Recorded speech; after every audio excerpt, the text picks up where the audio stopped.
So may we have the minutes from last meeting, Madam Secretary?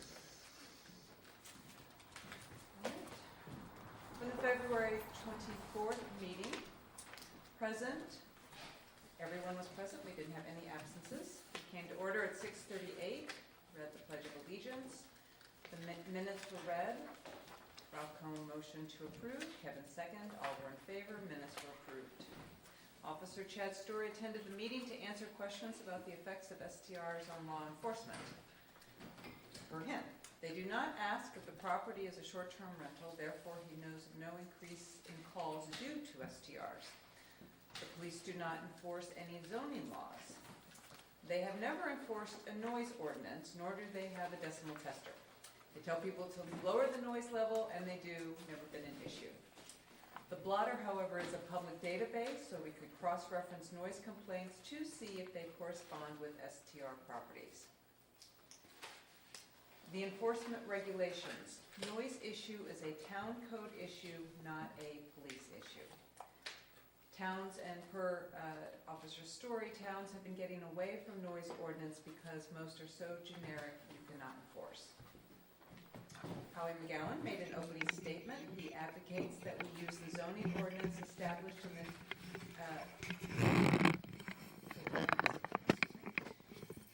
he advocates we use the zoning ordinance established in the town of Woodstock, to amend the bed and breakfast zoning to include STRs. As example, Woodstock amended their bed and breakfast definition and generated a licensing and application program. He strongly recommends that we look at the Woodstock proposal, which he provided to all committee members. Special use permit required, and fire and safety inspections every year. I see it. James Kopp brought up that a special use permit becomes an issue because of the certificate of occupancy needed for properties grandfathered in previous to C of O's. Sam Spada brought up that it would mean that the planning and zoning code would have to be involved. Planning and zoning board would have to be involved, and that if we go special use permit, that any all homes could be an STR. We asked the question, does a special use permit go with the property if it is sold? How we stated that it is transferable in a property sale. Hank Williams stated that we should use the current Ulster County Health and Safety Temporary Residence Permit, which he provided to all committee members. A discussion of the form ensued. Per Elizabeth, the Ulster County Department of Health does not license or deal with property housing less than 11 people. At approximately an hour into the meeting, Hank Williams expressed his frustration and unhappiness with how the process was going. The atmosphere and rhetoric became heated, and Chairman Mark Lodi asked everyone to come to order. Hank refused and stated, "We can't have order," end quote. Chairman Lodi asked again for order. Mr. Williams then resigned from the committee. Mr. Williams read a prepared letter addressed to Town of Shandaken, attention Mr. Howie McGowan, asking the town to find the names and addresses of properties partaking in short-term rentals without a special use permit and take action to stop their activity. Secretary Trindler asked for clarification if the committee could continue with 8 members or if we were required to have 9 members. Mr. Van Blarkum confirmed that there were no rules as to the number we needed. It was then put forth to the committee if we were all in agreement to continue, and the answer was yes. Mark Lodi submitted a synopsis of everything we have discussed thus far. Per our early decision. Yeah, no, I know that. Per our early decision that we need to vote on each item, we decided to clarify and vote on each item. Licensing fee and renewal schedule per Shandaken and non-Shandaken residents. Licensing fee for Shandaken residents, $100 per year per lot, plus $25 per additional dwelling unit per lot. $200 per year per lot for non-Shandaken residents, plus $25 per additional dwelling unit per lot. Renewable every year, If an owner has an Ulster County temporary residence permit, it supersedes the Shandaken STR permit. The town will send the renewal application. James motion to accept the resolution. Kevin second the motion. All were in favor. Second item, time frame for STRs to apply and for a license. Time frame for STRs to apply for a license and to correct violations.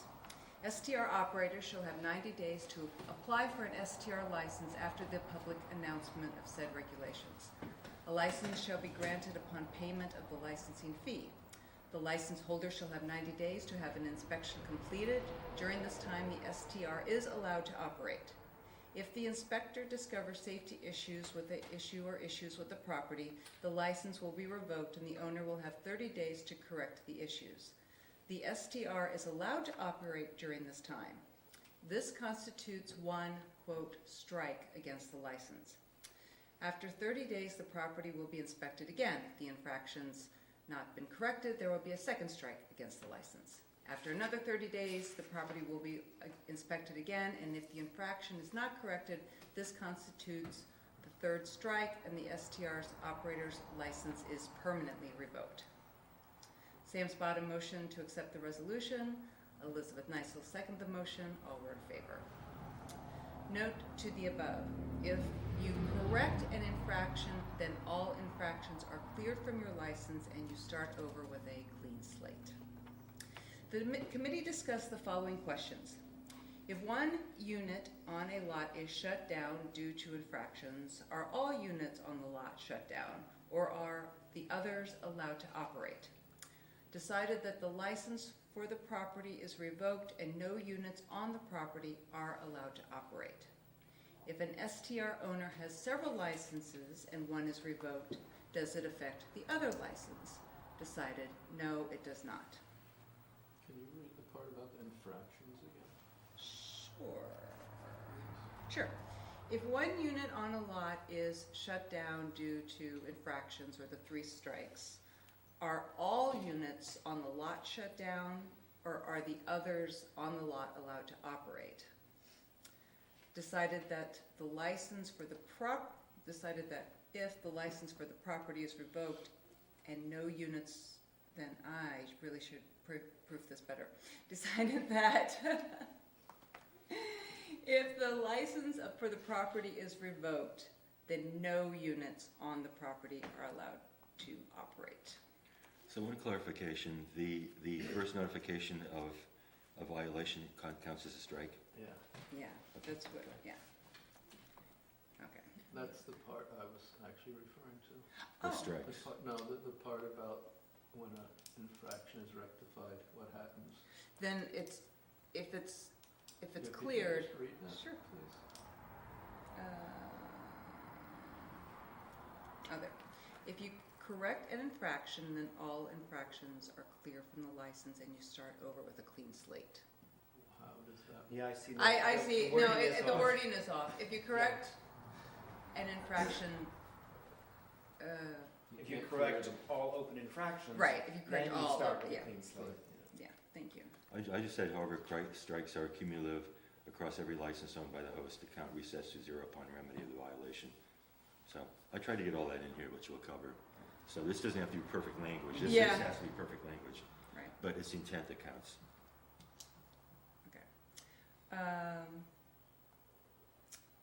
Notification of neighbors of an applicant's intent to operate an STR on their property. The STR license application shall include a public notice. A public notice posted in the paper of record, Woodstock Times, as well as a notice via certified U.S. mail shall be sent to the adjacent property owners. A neighbor has 30 days to request a hearing before the planning board. The notices will be posted and mailed upon renewal as well. Mark Lodi motion to accept the resolution. Sam Spada second the motion. All were in favor. At 8:52, Mark motion to end the meeting. Sam second the motion. Public comments were taken. It was clear that the neighbors of the licensed applicant have 30 days. Yes. We're referring to the neighbors, okay. Yeah. Thank you.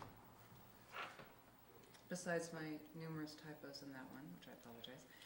Any other questions? It's not an amendment, but Woodstock Times, the Daily Freeman's the official paper of Shandaken. Oh, it is? Is it? Oh, Yeah, okay. I don't know. Daily Freeman? Yeah. I didn't realize that. We talked about it in passing at the last meeting, and I wasn't sure. Yeah, no, I don't think that's not an amendment to the No. minutes, but just so we know going forward. No, I might as well.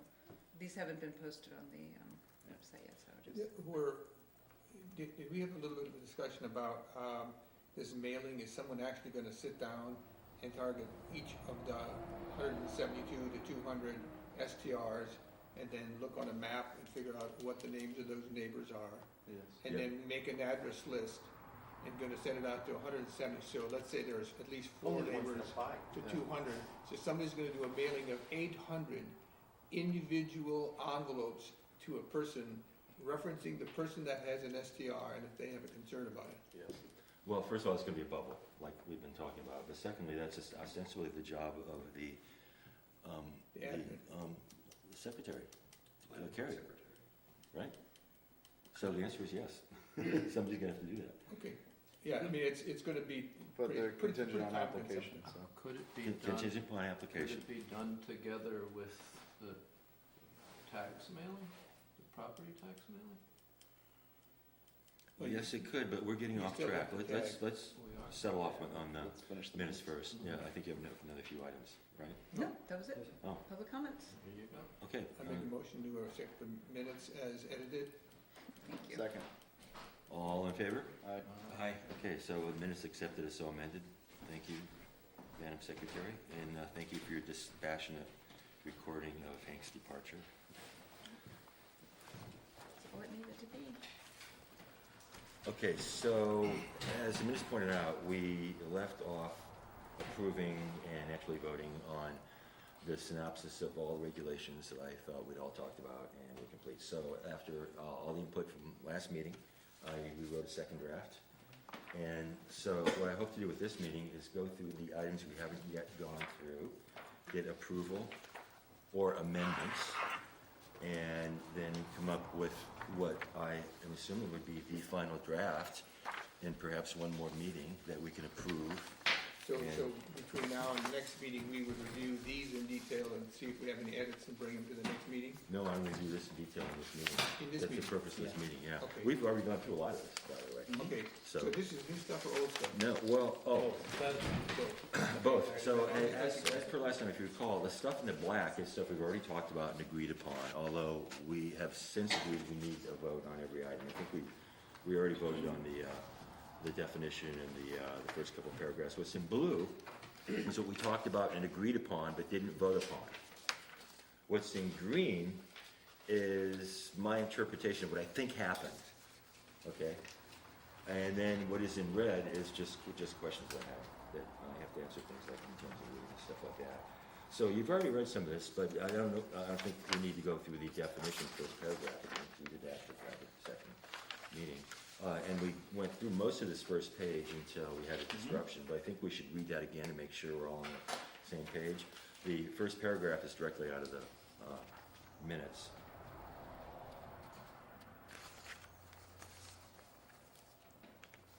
And in particular, on the first page, what's in the blue, to make sure I got it right about the strikes.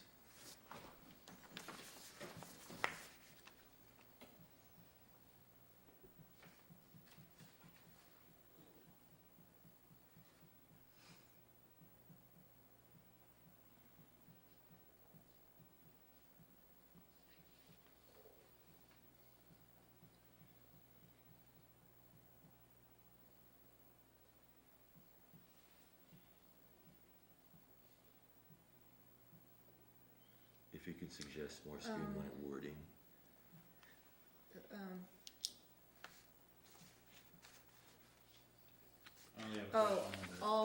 You have all the hosts, Shandaken STR license, wouldn't it just be I thought we decided to keep The it per license. property.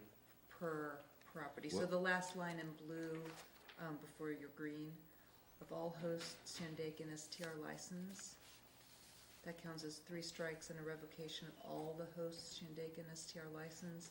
So it would just be of that particular license. Where the offense is taking place, or the... Yeah, That's what I thought too. yeah. Did So you- if they have Yeah. another property that they've got a separate license and that one doesn't have any infractions, that one would still be allowed to operate. I remember the opposite, but I could be wrong. What do you guys remember? My understanding was even if even if that lot had multiple dwellings on it, all of those dwellings would be closed. Even if like two of the houses on it were fine, but this one cottage wasn't, then it would, if they had 3 strikes, it went against the license, not just against Not against the all other licenses the owner may own. So first of all, the licenses were issued by lot, right? Correct. Not Yeah. by Yeah. dwelling unit. Okay, is that what you guys remember? I thought Ralph had mentioned that, this thing about, say there's 3 dwellings on a property and one of them has a violation. I thought I remember at the end of the meeting, you had brought up something and saying, is that really fair? And it was kind of tossed back up into the air. Does anybody else remember that, or am I getting? He did it, we said, Yes. yes, it doesn't seem fair, but we agreed since the license is per lot, you would suspend the license. The person would have the option of saying, well, I'm just gonna shut that one down and take Right. completely off the Right. license and close it. I now have a license for only one, or that would be the way around it, that your license was per law. Because we got into trouble with if there was a problem with one property, but it was like, say, in a 3-story, if it was connected, that safety we couldn't necessarily control. Right. Because a safety issue in one unit might affect the safety in all the units. That was kind of the issue. Okay, You want it amended that way? Okay, so it's per license, not per multiple licenses for one host. By the way, I'm jumping ahead of myself. First of all, we settled on that? I'll amend that for a final. Okay. I'm jumping ahead a little bit. Did you have a report from the health? I reached out 3 times last week and got nothing. Okay. So I'm gonna keep trying, I guess. Yeah, well, that's sort of what Jermaine, as if we were to dump this in the lap of the county and expect them to do the inspections, like Hank suggested. Exactly when those inspections happen? Probably never. Yeah, there are a few other issues in the county document that would, I think, belay us from depending on the county. And now the other thing is, so Howie, we were all supposed to read the Woodstock law, which I did. Hopefully you already did. Is it? It wasn't It was law. homework. No, it wasn't law that we read the law. It was homework that we read the law. Howie suggested I insisted. You insisted, okay, thank you. I read it, actually, I read it in detail when it first came out, or as it was being formed. I don't understand what the kerfuffle is. Are we not basically doing what Woodstock did? We're not massively amending the zoning laws, but we are adding another layer because there's a whole nother layer of lodging type. That's how I interpreted it. Well, my suggestion was that the amount of work that we have put into this and the 5-page document that they presented, I wasn't saying that we should amend it or adopt it. I said we should take it for what's valuable in it Right. and use that rather than fumbling over all these little issues like parking, water tests. And I don't even think water test is even in No, it's not. the Woodstock, but I think, Yeah. in Woodstock, if you're not on town water for a building permit for a CO, you have to get a water test. I think it makes sense for people in this town who are on municipal water. And while I'm talking about this, I want to bring up something that happened to me this week. Get off the track a little bit here, but I think it's an important issue. When the fire department goes out on a fire call, they give me a report, and it's my duty to go out and investigate, see whether the building is safe, whatever the cause of the fire was, what the damage is. So I got a call about a fire in a house in Woodland Valley, and I went out to the house, and it really wasn't a fire. I think it was a very windy night, and the furnace was backdrafting, so they saw smoke. So they considered it to be a fire. So when I was leaving, the renters asked me if Paraco was reliable in terms of responding. And I said, well, I believe they are. And I said, well, did you call them? And he said, no, I have to drive 20 miles to get cell phone service. So it occurs to me, what if it was a real fire and they don't have a landline? Woodland Valley's not going to have cell phone service for a long time. So I think we should make it one of our priorities that there should be a landline or reliable cell phone service in every STR in case of emergency. Would Wi-Fi calling would qualify for that? That's for us to decide, but I would say that would be acceptable, yes. Yeah. Mhm. Or by landline, we could also mean that, when you get your landline from the Verizon through your internet, and we think that's a viable option as well, not straight Yeah, there. you mean the Old Verizon copper. extender? Yeah, Yeah, I've got that. Was this mine or was that yours? That's It's yours. not mine. Can you pass it? Thank you. We had, somebody proposed at one point, in one go-round, that SDRs needed to have monitored smoke detectors. I forget who brought it up, but I know somebody, It's in here. somebody here in this, in one of the meetings. That's gonna be in here. Wired, That's our safety. not wired electrical, connected monitored fire alarms. Oh, No. no, it was brought up, but it was I was just thinking rejected. brought up, I'm Yeah. not. The thing is, it might be half an hour response time Mhm. for. You're some gonna days we're drive. Lucky. 20 minutes on top of that. It's a volunteer fire department. Yeah. And then you brought up the point that these fire alarms last 10 years on the current battery, Mhm. hopefully. So, okay, I think it's a valid concern. okay. Should we write that in? Should be easy. Yeah, To do what? okay. To write it into our final recommendations. What? Require the ability to make a Require. phone call from the Oh, property. okay, Yeah. yeah, I got that. The I thought ability you to were make talking phone about calls something from the else. property. You probably, is it worthwhile delineating the types of calls? I mean, like hardwired versus cell versus Wi-Fi? I mean, do we list all that or just say you have to be able to make a phone call? And which Reliable phone assumes you're gonna have service. some kind of technology that makes it happen, right? Just say reliable phone service. Although, yeah, I mean, We've got Spectrum out here, what are you Well, talking I- about? but, I guess you can Wait, run where are through we? and say you need cell service or landline or Verizon booster or Wi-Fi calling. Seems a little tedious. Yeah, I think that, And then if we specify it, there may be new technologies coming up in a couple of years. So maybe we just say reliable phone service and that covers it. Yeah. Or ability to make an emergency call. Because I think with smartphones, I think a lot of places that don't have regular phone service, I think you can still call 911. Yeah. Yeah. We'll let people figure that out. If you have reception, if you don't have like an account, but you have to have reception to still call 911, but yeah, there is a safety valve for that. And I know Apple There's does, but I think some Samsung. kind of extended coverage with a 911 call, a phone call versus data internet. Yeah, that's it. Differentiate between data service versus phone service. Can you contact 911 via computer? I didn't know that. No, just up with the signals.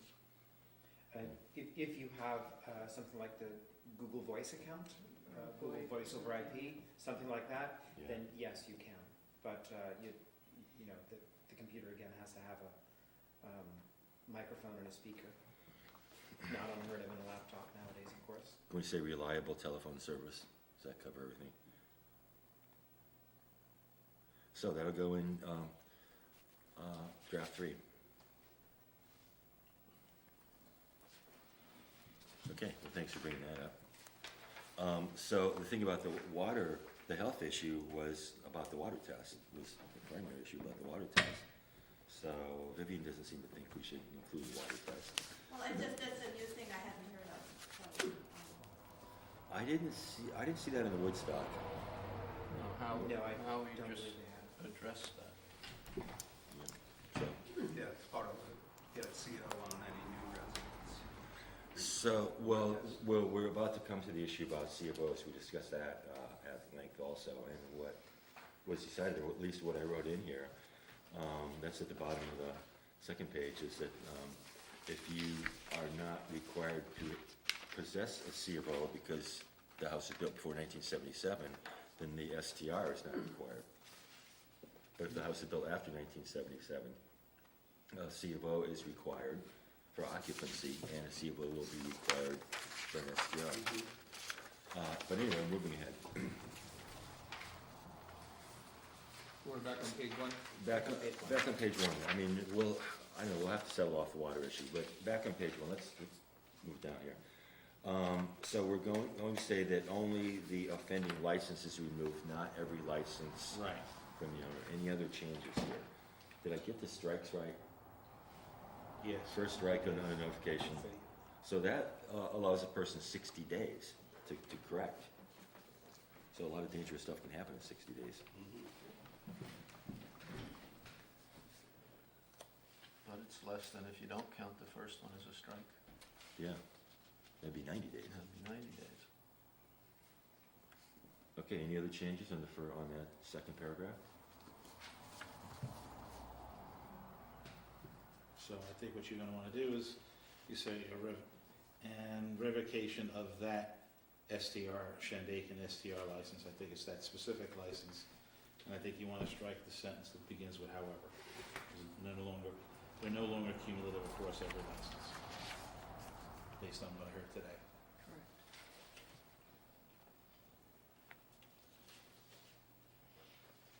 Okay. Does anybody have a grip on how many people own multiple dwellings? Like, you know, I made an assumption of 20%. yeah, Could be less, I think. Could be like It might 40. high. Huh? we don't even know the actual numbers. Don't know. We're gonna discuss that later. But anecdotally, in the last couple of weeks, my wife has talked to two people who are doing maintenance on multiple properties for absentee owners in the region here. Okay.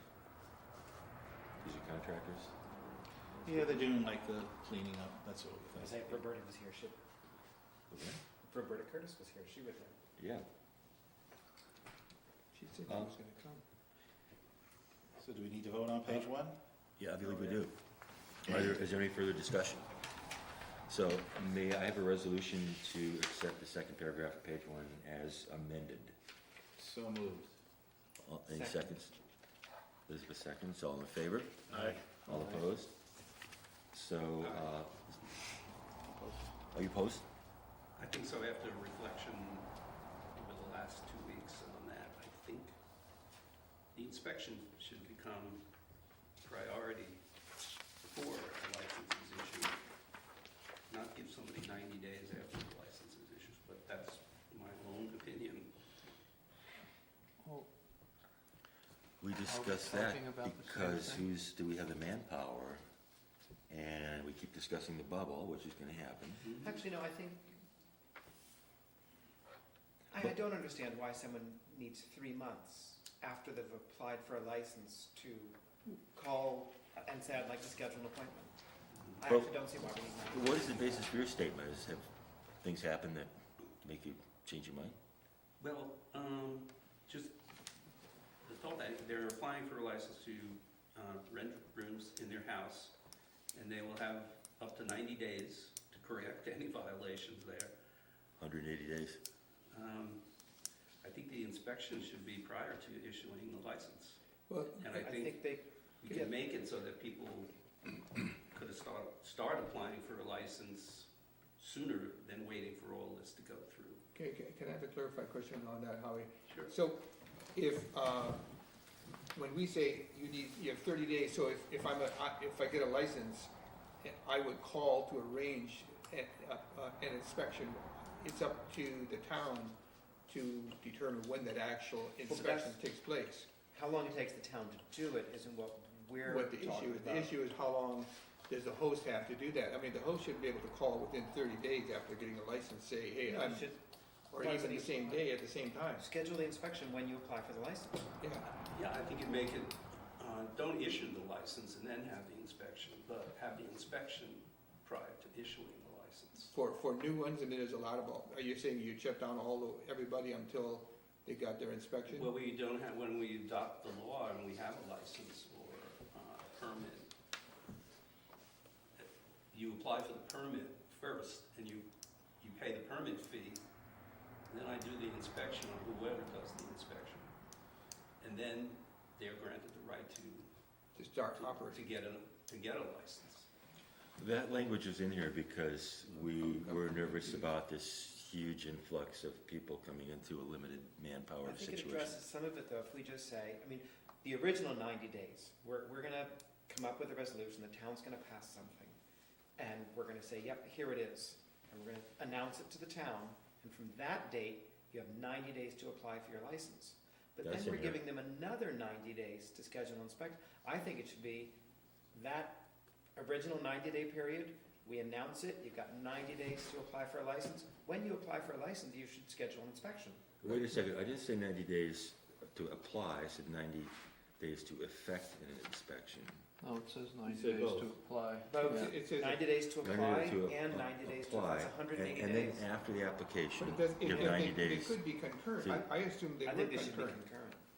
Why wouldn't they be, why, Well, you have to apply for the license before being inspected. I think as soon as you apply for the license, it should be a one-step process. I'm applying for the Schedule license, I'd like to the schedule my inspection. inspection. You pay the application Just fee do it all and in one schedule shot. it. Yeah. Because that's a very long time. why wouldn't you not do that? That's 6 You have to have months. it done. I mean, unless, Because if you're an absentee owner, or let's say you are a legal resident, but you vacation in Florida for 3 months out of the year, When you most likely have a property manager.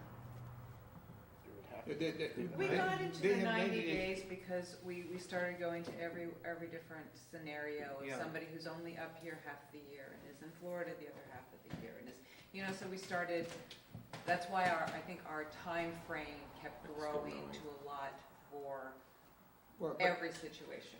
but if we make the setting the appointment for the inspection concurrent with the registration within 90 days, that seems like, why would you not schedule the inspection when you apply for the license? because you're not here. Well, How even would if No, they're you not would, here- you own a place and you got 90 days for the time to do it. If an owner can't figure out a way to have a proxy, they could have a property manager, they could have an attorney, they could have The a way this cousin. is written, Somebody comes sorry to up and interrupt. applies. The way this is written, after the first 90 days, you only have 90 days. After the first 90 days passes, you come and want an STR, you got 90 days to effect an inspection after applying for the license. It's only during that first tranche, getting through the bubble, that people have on paper 180 days. After the first 90 days, after the laws are passed, we're saying, okay, that's 0. And then it's 90 days is all you have to apply and effect an inspection. So So what it's only exactly 180 the first time around. How are we defining That's effective 6 inspection? months. Yeah, That's too And long. in fact, complete and inspect, I should say complete. I think But on we- the one hand, I don't think we can hold the STR owner responsible for how long it takes the town to Exactly. do the inspection, but I think you should be applying for the inspection, or scheduling the inspection, requesting an inspection when you apply for the license, and then if it takes the town longer than 90 days, it's not the STR owner's fault, Right. and that may happen in the beginning, but at least we're getting people on the inspection schedule as soon as possible. So that the third sentence needs, the license holder shall have 90 days to effect an inspection, during which time the STR operation is allowed. That needs to be rewritten to accommodate the fact that the first day starts on the day that you apply for the license and schedule for the inspection. Also, for people who are out of town, the applications will be available online on the town website, Right, and they can call, pay by the fee by credit card. Yeah. okay, So it's right, like people who are vacationing in Florida, we'll still do it, they okay. can still do it. And there must be somebody up here, if they're renting it out, who has keys, so an inspection can still happen. Well, let me ask you a question. So we know this person exists in Florida. Why wouldn't we be sending them a notice that say, hey, this is in effect, you have 90 days? Wouldn't that person get some kind of a communication, or are we just gonna, we know the person in Florida, we're not gonna send him anything, not a postcard or anything, and then he says, well, I didn't know about the 90-day thing because I've been in Europe or wherever. So we're not gonna communicate to the host that we know exist on our database with, you know, what's a postcard I cost? think I think the town has the ability to print out letters to every resident, Yeah. property owner in this town. There's gonna have to be an announcement, probably It could mailed be like announcement somebody of has to the. handwrite. Yeah, I mean, so Every you would resident just in have the town should be database, right? notified. you would just do whatever technology they have here to put together a mailing to every STR owner that we have on our database. And then they're Yeah, we don't notified, want and to. then that's, And as that's for. you could even send it certified mail, you wouldn't need to send it certified mail, I don't think. Just send it. Should probably be every resident of the town, because not Every every, resident should get it, I believe, yeah, yeah. not every STR, but that's, That would be easier than singling out the people. We'll have to- We've already acknowledged we don't know who all the STR owners are, so. Can, Send it to Paul. could it be logical to assume then that in that same letter, you could have a notice to the neighbors? If you have one of your neighbors, running an SDR, and have concerns, address it to town hall, you could give them a heads up and not do that 800-piece mailing. I think that would be a big mistake, What, to do it that to way? do it To that way. tell the neighbors that you're each other. Yeah, you're gonna get 150 people coming to town hall on the same day to yell about their neighbor. That's not, I think take it's, it to the planning board. Okay, you're right, Yeah. bad idea, okay.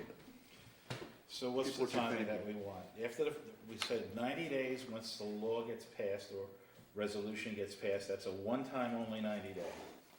within that 90 days, you apply for a license and schedule an inspection. And then after that 90 days, if you decide, hey, I want to do this, then again, you've got 90 days after you apply for your license to effect. No, you, To complete. when you apply for the license, no, you have no control over when the inspection takes place.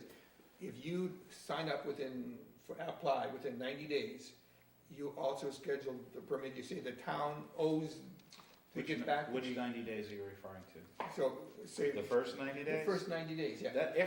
When you get to day 91, that no longer applies. Right. So if somebody's new, if somebody new comes on On board, day 91, they come on board, how much time do you want to give them with their license to get an inspection? well, Well, again, this when is- when they apply, they schedule the inspection, the town does the inspection whenever they get to it. Whenever you apply for a license, you can currently let the town know, I want an inspection, and it's Okay. sent So you're to, saying no time frame, just they shall apply with the... apply for a license and An the inspection. inspection concurrently. so insert a sentence, an inspection shall be scheduled at time of application. No, the host requests an inspection. The town then, so Howie looks and says, okay, I got 50, I can't do it for 2 weeks. So then the host gets notified, your schedule has been inspected, it'll be on September 15th. And then they know that somebody, either a property manager or they have to be there, that there's somebody need to be there, Howie, when they do the safety inspection, right? You gotta get Well, in yeah. there. so you can get in. Somebody You gotta- needs to let me in. Yeah. Um, That could be a property manager as well as a host, right? Woodstock has an affidavit saying that when they're applying for the license, they sign it, it's notarized, it tells me that I have the right to inspect the STR. But you still have to do. But actually getting you in, still would actually need to getting do access. But I have to have someone's permission, I can't just barge in. So whoever the emissary is for the property holder that's not living here, a property manager could be the person to let you in, right? Or anybody that they A say, friend, a neighbor. friend, a neighbor, whatever, yeah, okay. So can I insert the sentence, host requests inspection at time of application to be scheduled by town? Yes,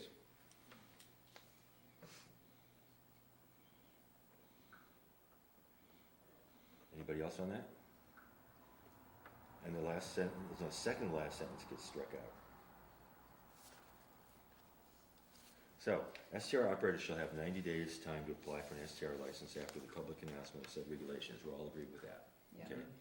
Because the town's gonna send out letters, make an announcement, put ads in the paper, whatever, 90 days.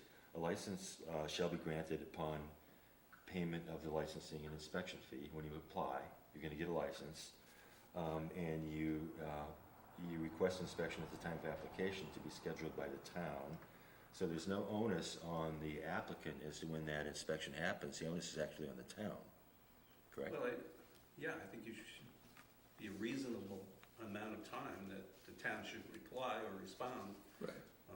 The same thing as if you apply to the planning board or the ZBA, there's a reasonable amount of time that they have to give the applicant, and have to approve or deny it.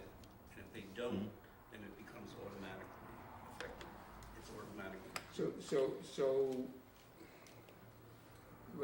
I'm hearing two, the one is you could have a little, from the time of request, an an inspection which would happen sometime after 2 weeks or whatever that time period would be, or the town still has to get back to the host to say when they could do it. But you're suggesting that some reasonable time be created? And when you apply for and you pay the application fee, I suggest that there be a time limit of 30 days for a schedule to be done by a representative of the town. But So that's that- not that's on, the that's not town. on the STR owner, that's on the town. No, but That's what I'm saying. Yeah, Yeah, it's not on the SDR. right, He so, wants to so, put the onus on We're the taking town to the get- application fee, and we have to, in a reasonable amount Right. of time, if we're gonna open up the town to do this and regulate it, then, I can't say, well, I can't get there for 3 months. That's not fair to the applicant. So in other words, we're slapping a reg on your ass, Well, I basically. think that's a reasonable thing to do. What would that, what I was asking was, What that is would it- do to the town might say, well, hey, Howie can't do all this, we need another person to come in and do this. does it make sense for there to be a little time lapse from say I make an application on Monday, and we put in the minute to say that an inspection it will be requested by the host occurring after a week or after a week and a half. That would give the time for the request to be put in for you and for you to be able to schedule it.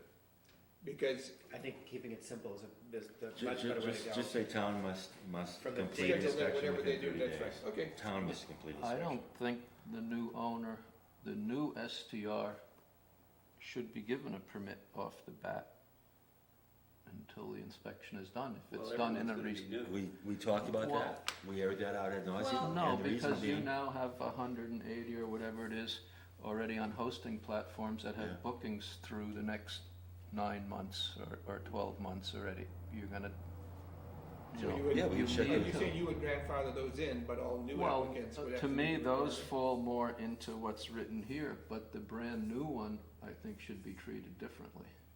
I don't think the brand new one should just be given a license to operate until they get, because, then they're Inspected. gonna be on a hosting platform, they're gonna take bookings for 6 months. How do you rectify that?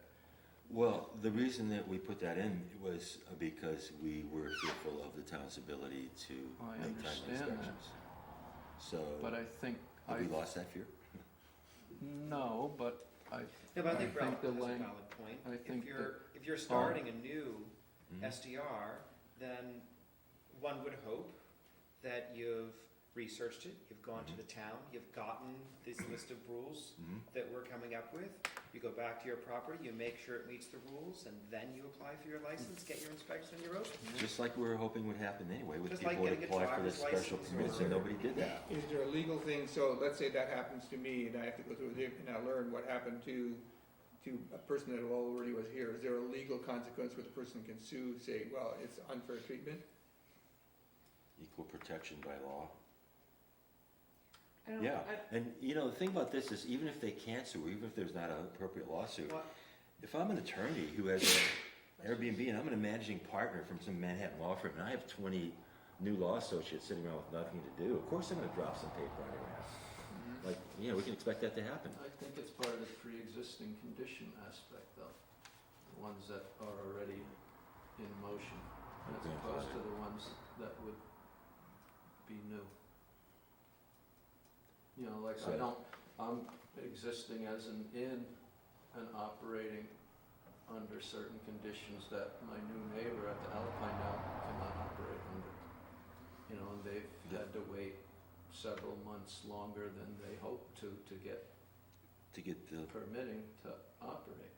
which is the county's issue, the county Well, issue. it doesn't matter whose issue it is, I'm just putting The it health in, department is the big issue. giving a perspective of the differences between a new operation and an existing one.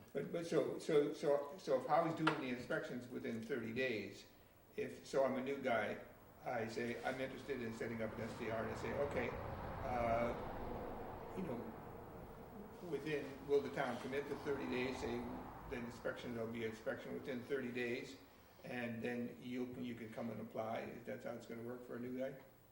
Well, no, he would apply first and then the inspection. And then would say, take place. oh, yeah, But so you're- he applies, but then within 30 days, they'd be inspected, and they could start after that 30 days. You're just saying they can't start renting until after an inspection. If they're But- new. But I also agree that there has to be a time frame on it. I think like the 30 days is a reasonable time for the town. I'm worried that this Respond. initial bubble, the 30 days is not enough. If we Let's- do we get. don't- No, no, no, That has no, nothing no, to no, do no, with the no. bubble. If we have written into this document that they have to have certified fire extinguisher inspectors, they have to have a water test, that's gonna limit a certain amount of people. It's gonna slow people down. You're right, yeah. So initially, It might work out. whatever the application that we create should have, well, at a minimum, you need to have fire extinguisher, certified brick testing, water test, certificate of occupancy. So those things, and if they don't have it, then they'll say, well, I can't apply for a license because it would have failed the inspection. Mhm. So then they have to get that resolved, so that lengthens the time at the initial Okay. bubble of people. It's gonna spread it out, is what you're Yeah. saying. Yeah. So, we're saying, Who can summarize that? we're saying that a new STR operator who doesn't have a pre-existing operation cannot commence lodging operations until such time as the inspection has been completed. I think basically we're saying that's anytime And- after these 90 days. Yeah, that's what we're So saying. this has to, we're Right? saying it has to be Mark, I within, think summarized what I heard. I disagree, but, I can be outvoted. I think we're saying you can have a conditional license shall be granted upon payment of licensing application, licensing inspection fee, period. That's Howie's point, the application can say, here are the things you have to have. Even the county, they inspect after I start operating my kitchen. They don't come and operate the kitchen. They don't stop me from operating a kitchen. I've got plan approval for the kitchen. Here's the plan approval, it's a checklist, part of the license. So yeah, I'm gonna do all those things.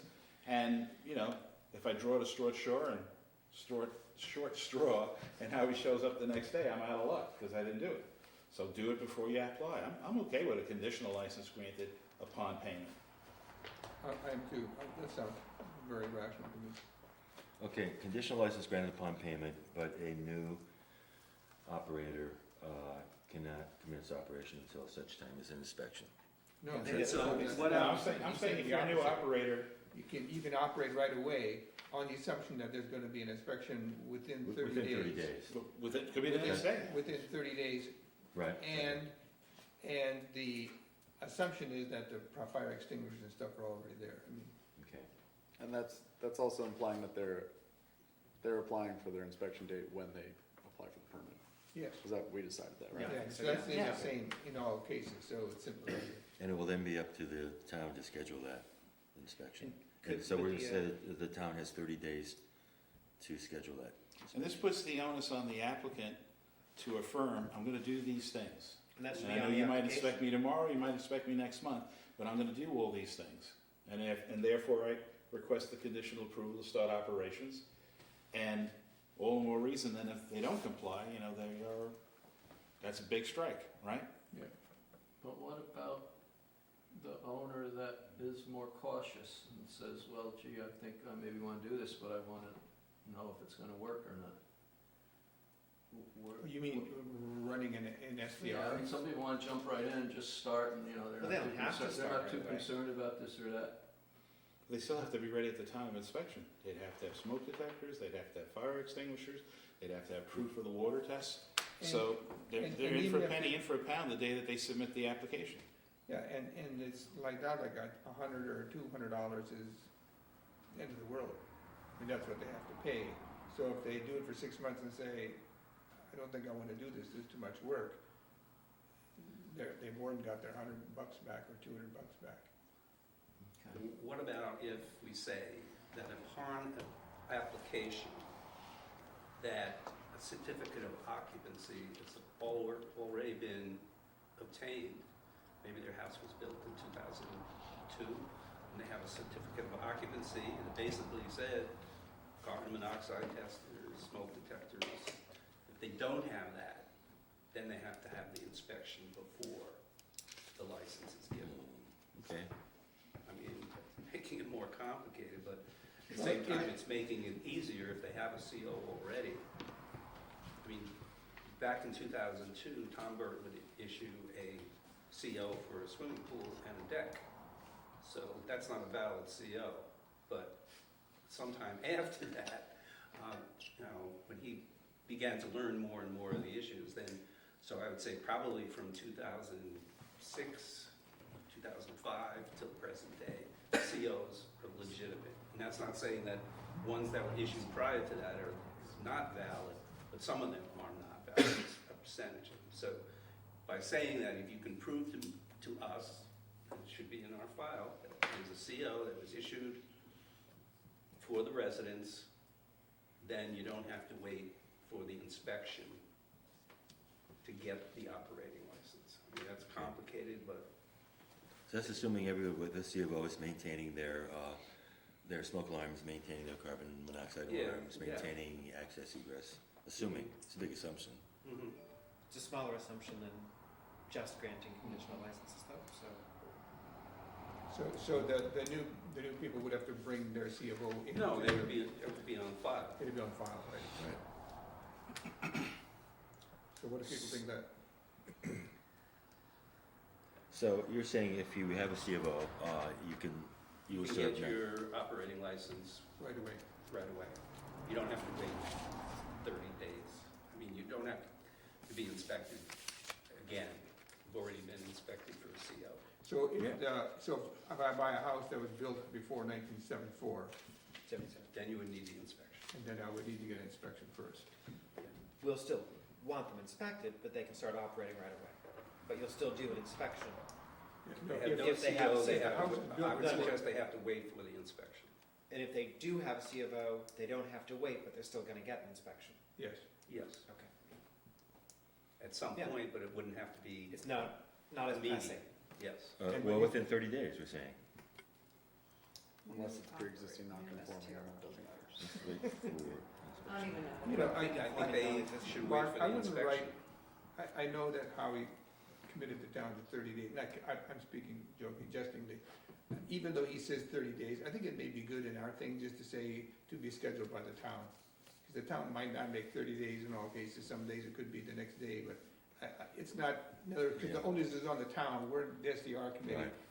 Let's not put the onus on the town. Well, the Commit town to can decide if they want a different number, I suppose.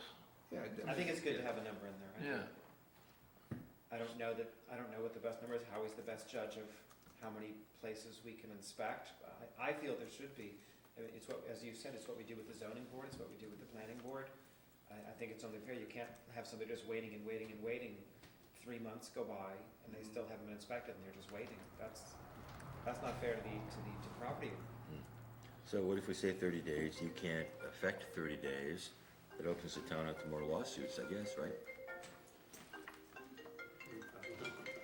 Yeah, I mean, But, the planning board's gonna have Put to. in act. perspective, last year, in the entire year, I did 368 inspections.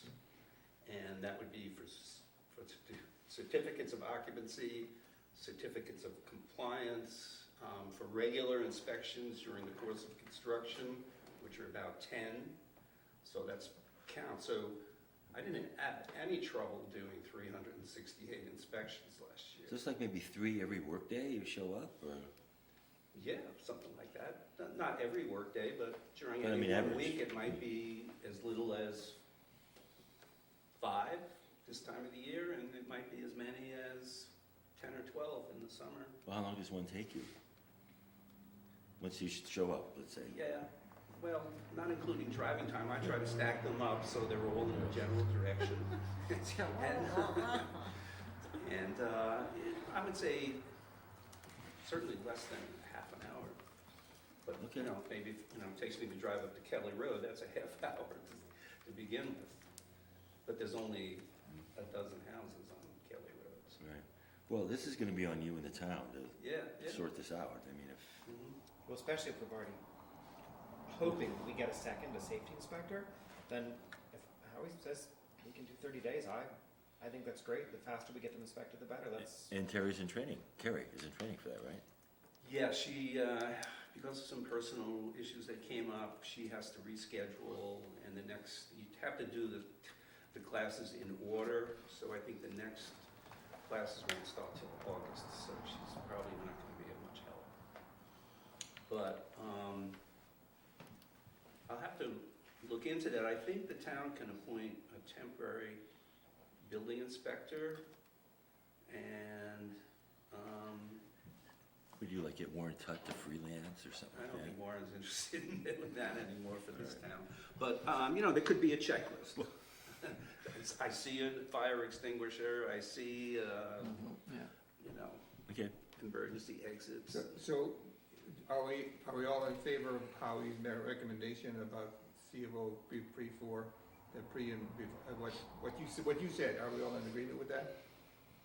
I think it's a CO, Right, or, legitimate CO, you don't have to have the Right, you can operate inspection right away. before You you operate. get the You would still operation. need inspection, At some but you point, can yes. operate. It's- Just, So- not to so I jump think- ahead, but there's, on the next page, it talks about pre-existing non-conforming.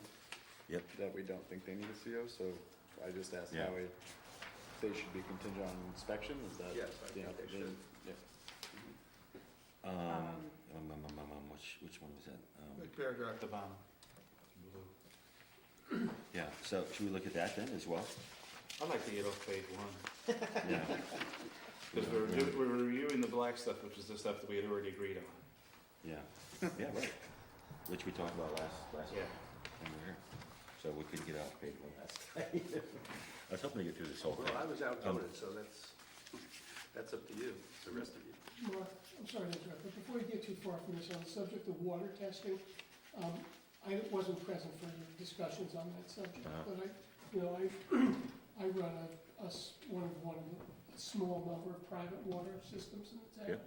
And in order to get water tests done here, it requires somebody estimated 2 round trips to Kingston, one to pick up the empty bottle to actually do a thing, and another to return. So, Yeah, that's only the first time, well, so, that you have to make 2 trips, Okay. because every time you take yours in, you get a new bottle for the next time. that's true. Oh, Yeah. because that has to be, are you suggesting recurring tests So now? what I'm asking, what's what I'm trying to understand, I mean, the town makes no attempt, first of all, you have a significant portion of the town it's on municipal water, and I didn't know how you dealt with that issue, are you dealing with municipal water? They don't need testing. They don't need any test, okay, so only if you're not municipal, the test is required? And how often is this like an annual, do you want like an annual? We haven't decided that yet. Yeah. Well, it's only because, I mean, to me, the town has never in its history made any attempt to regulate water quality for Right. non-municipal. Right. You know, it's just, I mean, it seems to me that this is a nuisance requirement. Now, you may all disagree about that.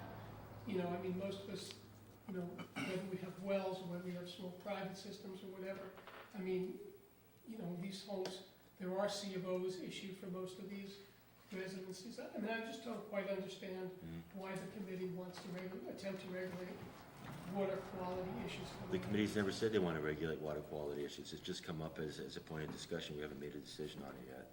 So we're gonna need Well, more Ralph, how discussion many on it. water too. tests do you require to do a year? 1 1/4. 1 1/4. So that's someone But- who's renting out rooms in the town, and the health department is requiring him to do it 4 times a year. We haven't said how many times. But We're saying that- some of our slumlords who operate properties that, you know, that have never had water tests done in them, Right. you know, because their clientele lives there for more than 30 days at a time. So, I mean, it seems like a fairly random thing to do, to try to make Well- every, you know, single-family home that is making some adaptation to run Not every single family home, every single family home that wants to bring in people to rent rooms. okay? In Woodstock, if you build a house, you have to get a Where's water the test. town's liability in this? I don't see it, so that's why I'm asking why does the town have a legitimate interest a legitimate fiduciary interest to its taxpayers to protect itself from liability for what? That's my question. It's a protection for the people who are renting. That's what it's a protection for. And That the only I- test no, we're that I asking agree for, with. That I understand, yeah. the only test would ask for is coliform. We're not asking for iron or sulfur or anything like that. Because there's a lot of wells in Shandaken that are probably substandard in that regard. I'd recommend people Arsenic regularly concentrations and. disinfect their well. Titan does that, most well companies, when they come in, they pull your well pump for servicing, they sanitize the well. How do they do that? Chlorine. Chlorine? Put chlorine in. Hmm. Salt the well. Okay, we haven't reached a decision on that yet, and I think that bears more discussion. So, but as I understand it, the Ulster County Department of Health requires a water test only for occupancy for more than 11 people. Is that correct? That's what your permit They is. don't- Yes. They don't wanna get involved in this at all. I mean, our discussion started about putting the SDRs on a similar level playing field as the other rental businesses. Right.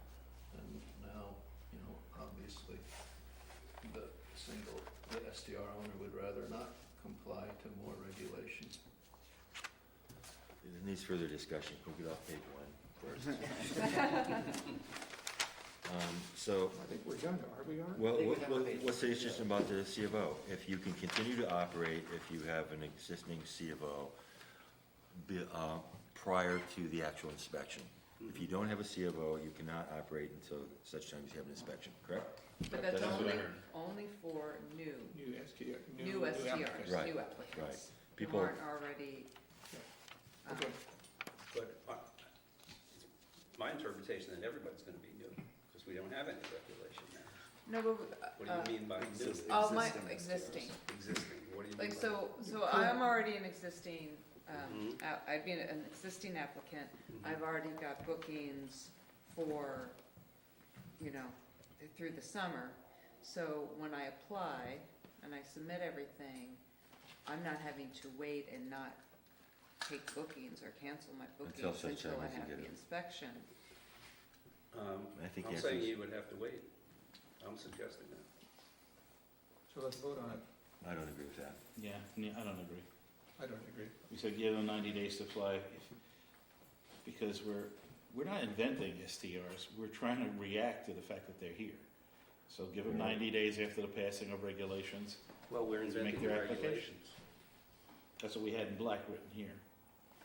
And that does create a bit of a hardship because you're on kind of this award system, and if you've got a really clean record, you rank higher, you've got reviews, if suddenly if I cancel like 5 or 6 hosts, then I'm kind of blacklisted on the website.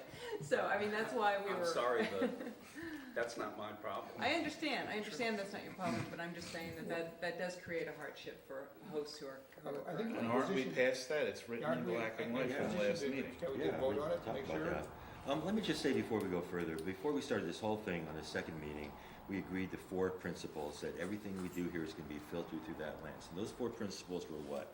First of all, preserving the economic benefit to the community. Secondly, preserving the community character. Those are the 2 most important things.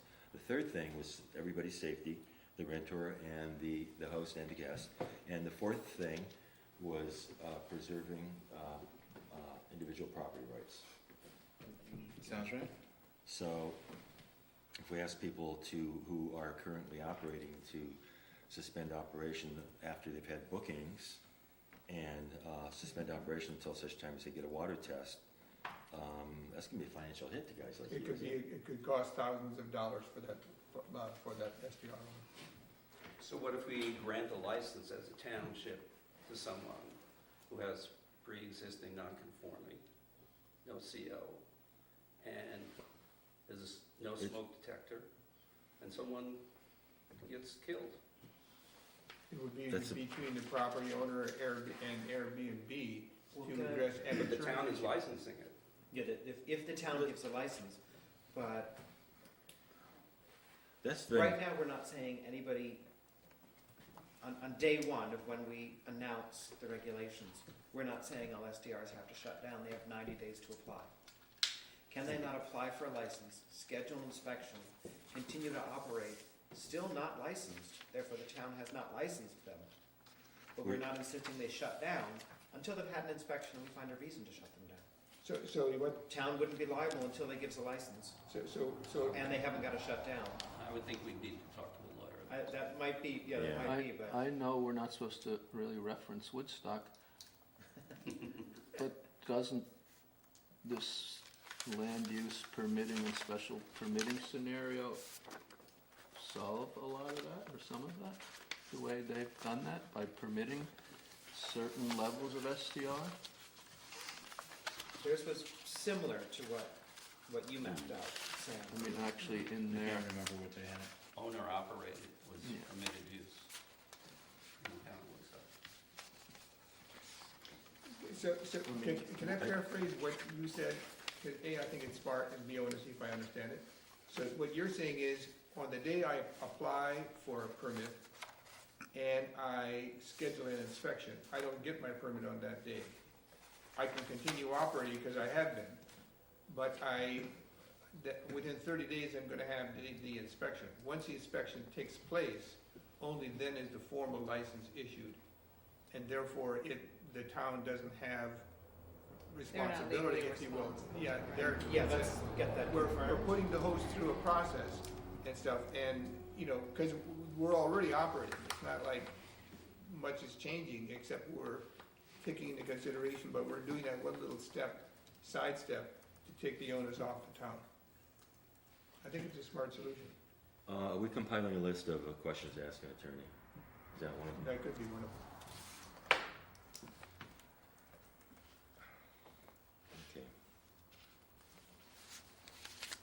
But you ask two attorneys, they're gonna give you two different answers. Now, I'm not saying the law is ambiguous, but It's interpretive. So what are we asking the attorney? Does, Would the, Would- would the town be held liable if an STR is operating while they are in the permitting process?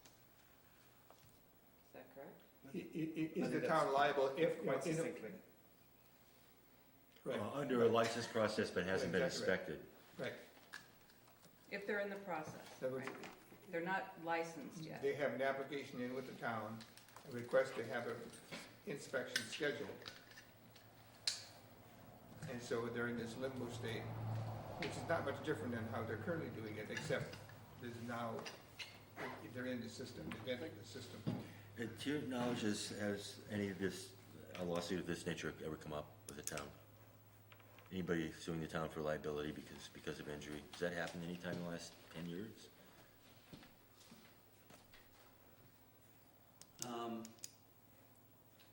The only thing I'm aware of is the town was sued because when the barbecue place down in Phoenicia, on the plaza outside. Resort of Ridge town. area, like the Resort Resort Ridge Ridge. Plaza, Mhm. by the brewery.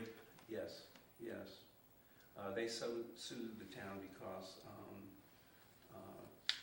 the town didn't do its due diligence about inspections, and What was the source of the liability, though? Was there a fire? it was a Injury? fire, yeah. It totally consumed the kitchen. Okay.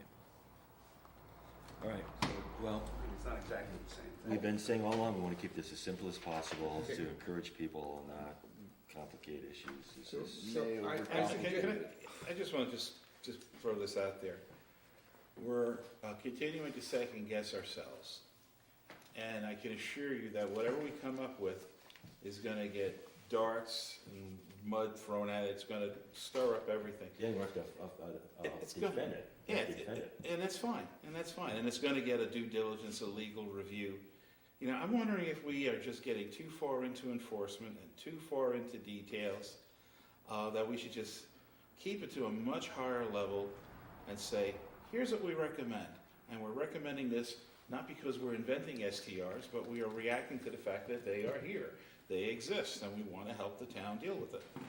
And then let another fresh pair of eyes take a look at that, do the legal due diligence, see what makes sense for enforcement. But I think we're continuing to second guess ourselves, and we're on page one not arguing, I don't mean in a bad way. I mean arguing from different points of view over stuff that's written in black, which presumably was stuff we agreed on. Several meetings ago. We're, not at the risk of even overcomplicating it more, I'm sorry, Sam. The law is not gonna get passed until God knows when, right? When we have this recommendation done, our application is fit, why don't we say only existing STRs can apply? Get it done before that law passes, and you're fine. And if you're not, you shit out of luck. Before what law passes? Whatever law we put on I the see. books. Regulations. You know, and then if you hadn't done your due diligence in the lead up, like obviously you're operating, you're on top of it, I assume. So why don't we only accept applications from existing STRs prior to the law passing? And then afterwards, it would have, only new people can apply. That seems odd. It sounds like a great idea. I just want to say, Kevin, the way you could structure that would be, you say, you only accept applications as a town for people who already have a certificate of authority issued by the county. That way you know you're dealing with people who are, you know, lawfully constituting, you know, who. I don't want to overcomplicate it, but. Why is that just another layer of complication? Like announce the regs, you have 90 days to apply. Blah, blah. I mean, we're getting layer and layer and layer. Yeah. The one thing I have to respond to Sam is that, yeah, it's really getting complicated. I have to say, I think we're just doing a really, really heavy lifting for the town board and the planning board and you guys. So, and you're the guy that says, hey, this is all gonna come up. You're gonna have the guys say, this is already discussed, this is what we decided, this is why we came up with it. And it's up to your boards to hash this out. And God forbid that they should hash it out to the detail we've hashed it out. So, I think we're making pretty good progress today. You know, we've been here an hour and we decided on a lot. The stuff last week was a little bit, we were kind of layering in and drafting. This week we're like polishing it, which is, I apologize, a little bit more time consuming, but I think once we get this baseline done, we can move forward kind of quickly. Somebody read me a paragraph that we can vote on? Are we at that point yet? no, I gotta rewrite all this. Yeah. Unless Okay, you're so a but big we can get on, Be patient. but we move can on go to on to the discussing questions and on the vote second next page. week. Let's go to the second page. We're done with the first page. right? Okay, so first page is being rewritten and hopefully the final Yeah. version is decent. Okay, page 2, thank you folks. The STR license application and annual license renewal process shall include a public notice. We didn't say anything about a newspaper, that's already in the regs. And notice via certified US mail to all adjacent property owners of the applicant's intent to operate an STR on their property. This is already imbued into the zoning and voting law, so I don't see any problem with executing that. Any license renewal applicant's neighbor shall have the right to request a hearing before the Shandaken Planning Board concerning said STR operation if requested within 30 days of receiving the notice. We said that because when we do a permit process, there's an obligation to have a public hearing. Whether people show up or not, you have to schedule it and you have to announce it and you have to, in this case, we're trying to reduce the bubble, lighten the workload by saying that there will only be a public review process if a neighbor requests it. Great.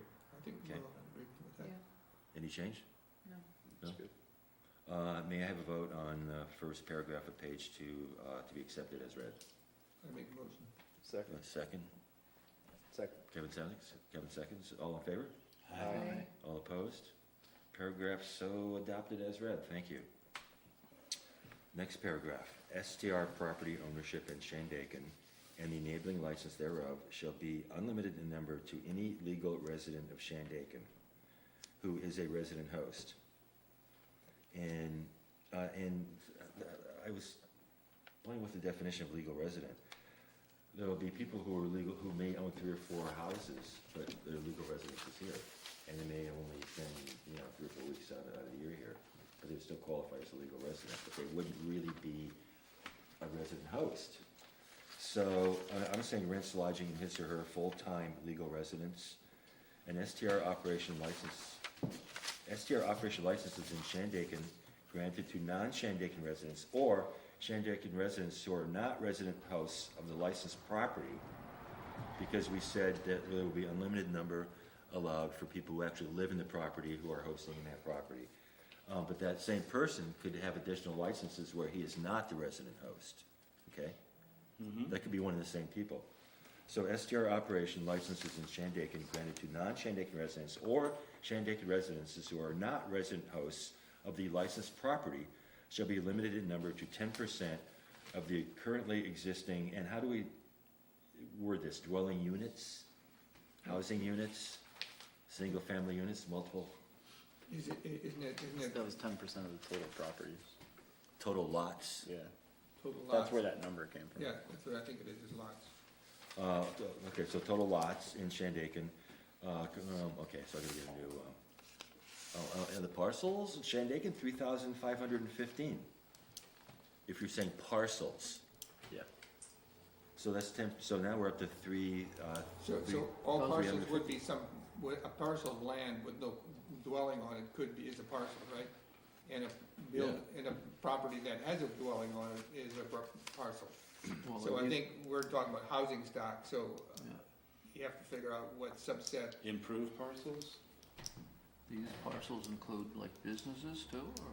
Yeah, I think a part, and They a wouldn't- plat, any plat shouldn't is it a be the parcel. housing stock or dwelling units, not, So it should, they Parcels. shouldn't count in that. Right. I don't think Should we be should. counted, yeah. So, Well, dwelling unit is defined in the code books as a place where you can eat, sleep, and bathe. so there may be multiple dwelling units in many, you would have, I have multiple dwelling units, yes. so, single or double family homes? I mean, what's the defining term? Should probably be dwelling units. I think it should be dwelling units. It's the percentage of dwelling units that we want available for residents to live in, as opposed to rent out to other people, so let's go with dwelling Is units. that stat, I like that. and that stat is available, right? And I think we just don't bother with what that number is right now, that's not our job. No, that's the other thing, but I think dwelling units is gonna be like 5,000, I would Oh, imagine. it's less, No, oh. It's about oh. 2,200. About 22. Dwelling units, okay, You can have that, multiple bedrooms in a dwelling unit. that apartment building next to, Art Christie, that's not one dwelling unit, that's like, That's 2 apartments actually, it's only two? yeah, top Okay. and bottom floor.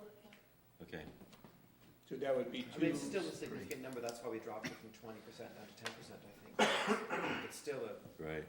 more STRs than we believe currently exist. That's only 2 apartments. I drive by that every day, and there's Is it- always like I 4 or think it's 6 more than cars. two. Has it been subdivided on the bottom floor? I don't The know, top but floor is 1 apartment. I was pretty sure the bottom was 2, but maybe he's done something. Not surprised me. Who owns that building? Art Christie. Art, okay. Go figure.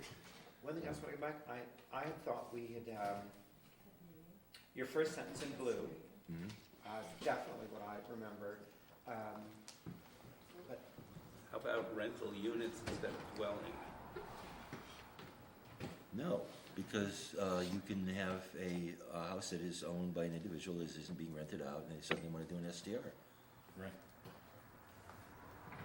I But- think the dwelling units, it's a stats available, and it's more that we want to cap at a certain level, we agreed on 10%.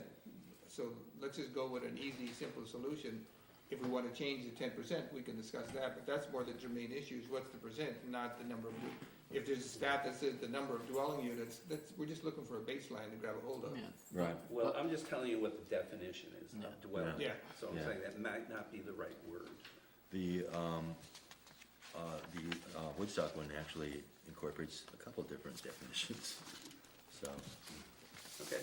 okay, so we'll Not say, really to Aren't the properties all Unlimited for defined residents. on the tax Is that a good idea? roll as to what they are? Empty Pretty lot, residence? Yes. you know? yeah. So we can generate the number for dwelling unit. Well, mhm. I agree, that's not our job. Yeah, And that number's gonna be fungible, that's gonna vary from year to year. exactly. But we're okay with the 10%, correct? Yeah, I just want to go Yeah. back to the beginning. We had, Yeah, at what's one our point, tax? said it That's was going to housing be units. residents of Shandaken could own and operate as many STRs as they wanted, not just resident hosts. You can, but you need a license for. Well, that's what I'm saying. What we had said last time was, STR property ownership in Shandaken and the enabling licenses thereof shall be unlimited in number to any legal resident of Shandaken, period. not who is a resident host. I was confused about that. What Yeah, I do you don't guys think we're remember? insisting you be a resident host. I thought we did, because We when only they wanted said, to limit it to residents of Shandaken, not to people who are renting out part of the home they live in. Yeah, that's true. okay, so then, resident of Shandaken could have actually any number of. Yeah, if you were a resident, a full-time resident in the town of Shandaken, Uh-huh. and you wanted to have 2, 3, 4, Mhm. that's fine. But if you did not live in Shandaken, we were gonna limit the number of licenses available.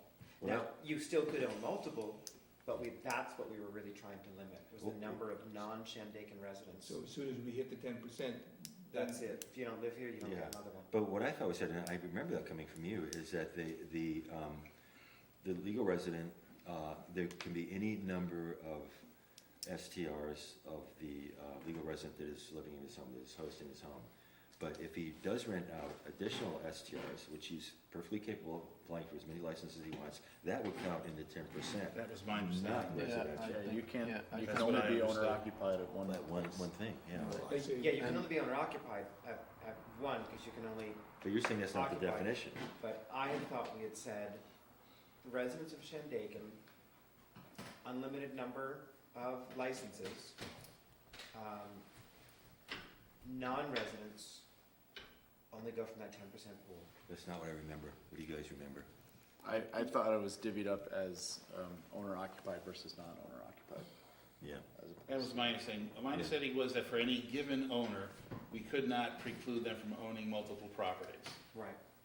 But if you own multiple properties, you can only be a resident host in one, and the others would be under that 10% limit. So if you get yours in early and you get the licenses, good for you. If you're there after the 10%, if cap is reached, then you're out of luck. That was my understanding of the discussion. That was my understanding. Anybody else? Yeah, I think that's good. And I with- think that makes the most sense. and then also, I if don't we, think I have a problem with it, it's just not what I remember. yeah, if we tally dwelling units, that's gonna be in the There's- 3,000, so that's gonna be an additional Like I said, in 300 and the, some non-residents in allowed. the 2000 census, there was 2,666 dwelling units. And supposedly that number went down, Yeah. and that was what was in that was the census. I don't know what the 2020 census is gonna tell us. Yeah, we'll have new numbers coming up, probably by the time this is all done. we'll Yeah. have the numbers come. And Howie, a dwelling unit may have multiple bedrooms, correct? Yes. 3-bedroom house is one dwelling unit, right? Right. Yep. Mhm. Yeah, and we, So that's the most restrictive way that you can look at it, number of dwelling units, I think. yeah, I agree. And, we didn't put any restriction on the number of people you can sleep in a dwelling unit. I think we have to get to that because that is gonna be one of the that's gonna be one of the things that people will complain the most about. They don't wanna see 30 people in a 750 square foot building. We said we weren't gonna regulate that because there's no enforcement mechanism. Yeah, we said there was no way to monitor it, but through the parking, Well, that would, I don't think we got far enough. I would suggest that, I had originally suggested, well, you can look at the C of O. I take that away because I understand too many houses don't have a C of O. But you could very easily in the application say, yeah, I've got 1,250 square feet, and the table will tell you, well, for that, you can't have more than 3 guests.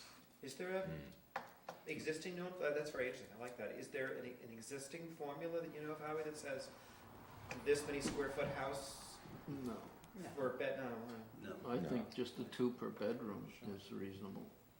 Well, then you get a one bedroom and you get someone who comes up with, a Sleeping young loft. couple with 2 small children. Well, that's okay, I mean, I Well, they don't, think Woodstock but, handled yeah, that well. They well, said yeah. They anybody did say under that children don't 12, count. children under 12 do not count. That's wise. So- Otherwise, there's 2 per bedroom. yeah. Right. So, okay. But All right, in well, every let's- other scenario, the kids count for everything. Except for sleeping in a room. Unlimited breakfast at Denny, I think they get free too. Well, if people have an STR and they have a huge party and they have a rock and roll band playing till 2 in the morning, all the neighbors are gonna come over. They're gonna lose their Okay, license. that's addressed further on. Let's stay on the second paragraph. Are we agreed then that it's presented as written, with the exception of, I put in dwelling unit instead of housing stock? Was that correct? So are we Yeah, using, dwelling, I think we agreed to use dwelling units, right? Okay, otherwise it stands as written, correct? I thought you were gonna take out who is a resident host, put the period after the blue. Oh, Yeah. Well, I thought Elizabeth was the only person who agreed with that. Should be limited, any legal resident of Shandaken. So what's the committee think? What? I remember saying that you can only be a resident host of one dwelling unit. Well, that's a different statement, though. Yeah. Yes, you can, by definition of what a resident host is, only be a resident host of one, Mhm. but are we saying you can only own one if you Yeah. live in Shandaken? No, that isn't implied No. here. Yeah. No, what it implies here is you can only own more if you're a resident host, Mm-hmm. but you don't have to be a resident host. Yeah, so I think we don't want the resident host there, Yeah. because we just want residents, not only resident hosts. Yeah, because I'm not limited in my property ownership, but I am limited as a Okay. Shandaken resident who is not a resident host of the licensed property. So the issue is It's written property in green. ownership. So I should Yeah. say, instead of STR property ownership, I should say STR operation. But in Is that- fact, is that actually, actually- technically, you're No, I right, you think can only say ownership should be in STR operating licenses shall be unlimited in number to any legal resident. Because as Sam pointed out, you can own Operating. as much property as you want. So No, but as a you can't- resident, I can, No, as a resident, I could have multiple licenses and, As as a many resident- as I want without bumping into the 10% cap? Well, Wrong. that's No. separate. Wrong. No, that's That's separate. so- I think- That's separate. No, that's a separate issue. don't we just make it simpler if we say, okay, as an STR resident, okay, aren't we talking about the cap, the number of the cap? So we keep, I think we keep kind of mushing together two different Mhm. things. So if we're saying we're capping the number of, Non-owner. and not STRs to 10% of the housing unit. No. No, we're not. 10% of the, No. There's an there's unlimited no- number of STRs allowed if you are a living Shandaken resident. host, resident Right, host. right, but if you're not, Unlimited. if If you're not, if you're not, then we cap it at 10%. if you are not a resident of the additional licensing units. So if I have 3 homes Yes. and I'm 3 renting them lots. all, I'm using them all as an STR, Mm-hmm. the one home I live in is the only one that can be counted as an owner occupied. So that I would can go in. still, And I that can goes still, in the unlimited Yeah. unlimited. pile. I can Right. still get a And the license other for the two two as Go long into as, the, right, so long as it's under the 10% cap. as long as it's under the 10%. So I think Yeah. this wording of like, if you're a Shandaken resident, it's unlimited, is misleading. That's where it's, Because you're gonna get people saying like, well, it's unlimited, I live here. Well, right. I think that's not what it's about. to me, what's misleading is the part that says who is a resident host. Yeah, that, Yeah. That's what's misleading, because you can or cannot be a resident host and still have. suggest better wording. Well, can we not, I mean, I think we're in agreement, why do we have you and the minutes get the wording? I think we agree on what we since think. it's really hard, you do So, it. so Maybe why- something like all legal residents of Shandaken Well, what, may be a resident host and obtain an STR license. I don't know, what's wrong with just As a where we resident host started and and obtain a get rid of the license. green part of that sentence? Why can't we just do that? Because that I think doesn't Chris said that's the specify cap. that you have to live in the place you're renting. You can, that says you can own any number of, if you're a legal resident, and you can operate 6 or 8. No, it doesn't, it says it unlimited in number to any legal resident of Shandaken. Who is a But- resident host? He's saying get rid of who is a Skip resident. who is a host. resident host. But But- somebody but- who isn't a legal resident of Shandaken can still own and operate 6 or 8 as long as they're under the cap. Right, But I think what Howie's saying is it has to say, I don't even know if resident host is the right I- terminology, No, you gotta but help me with that. Yeah. We don't get what we he need said. we need to say that Yeah. you have to be on the premise, and that's the only way it's unlimited. But does it have to be your legal residence? Ah. Some of these people own 3 houses. I would say yes, it would have to You be. can only have That- one legal Yeah, residence for that's tax the only way to purposes. make it, Right. that's the only way to And make it voting. owner occupied. Yeah, that's why legal residents should be in there. so if I rent an apartment in Shandaken, it's my permanent residence, and I have 3 houses, I can have 3 Airbnb, 3 STRs, assuming they're under the cap. Right. So you don't have to be a If you had- resident of any one of those 3 licensed lots doing short-term rentals. No, as long as those 3 licenses are under the Yeah. 10% cap. Because I may be living with my mom or whatever, and I've got 2, 3 houses. Yeah, could apply to you, for example, you're not a Shandaken resident, right? He lives with his mom. How's that working out? I sometimes think my Alright. wife is like my mom, but anyway. How about if we do this? STR host property ownership in Shandaken and the enabling licenses thereof shall be unlimited in number. Just add the word host, STR host host property ownership. We could do Yeah, that, that's, but we kinda got onto the unlimited, I think we heard, we don't have to say unlimited. We had the conversation about, do we wanna limit anybody, and we said no. I think what we really wanna say is, any legal resident in Shandaken may apply for an STR operation license as a resident host. And then something in green makes the limit for the 10%. Yeah. That's what I'm saying. Rather than wordsmith it by committee, I think we all know what we agree on. Let's let you guys wordsmith it, and next week we review it.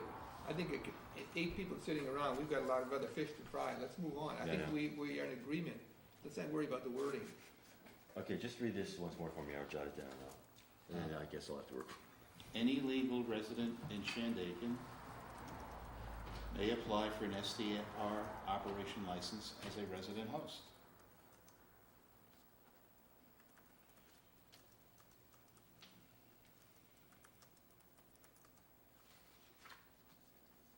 Only I can read my handwriting, so don't worry about that. No. Okay.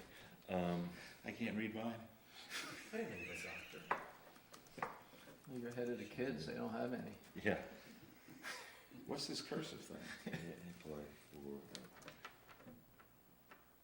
for, okay, but that doesn't state that you can have as many But it resident doesn't host state- licenses as you But it also want. doesn't state that there's a limit It's either. limited too, Yeah, okay.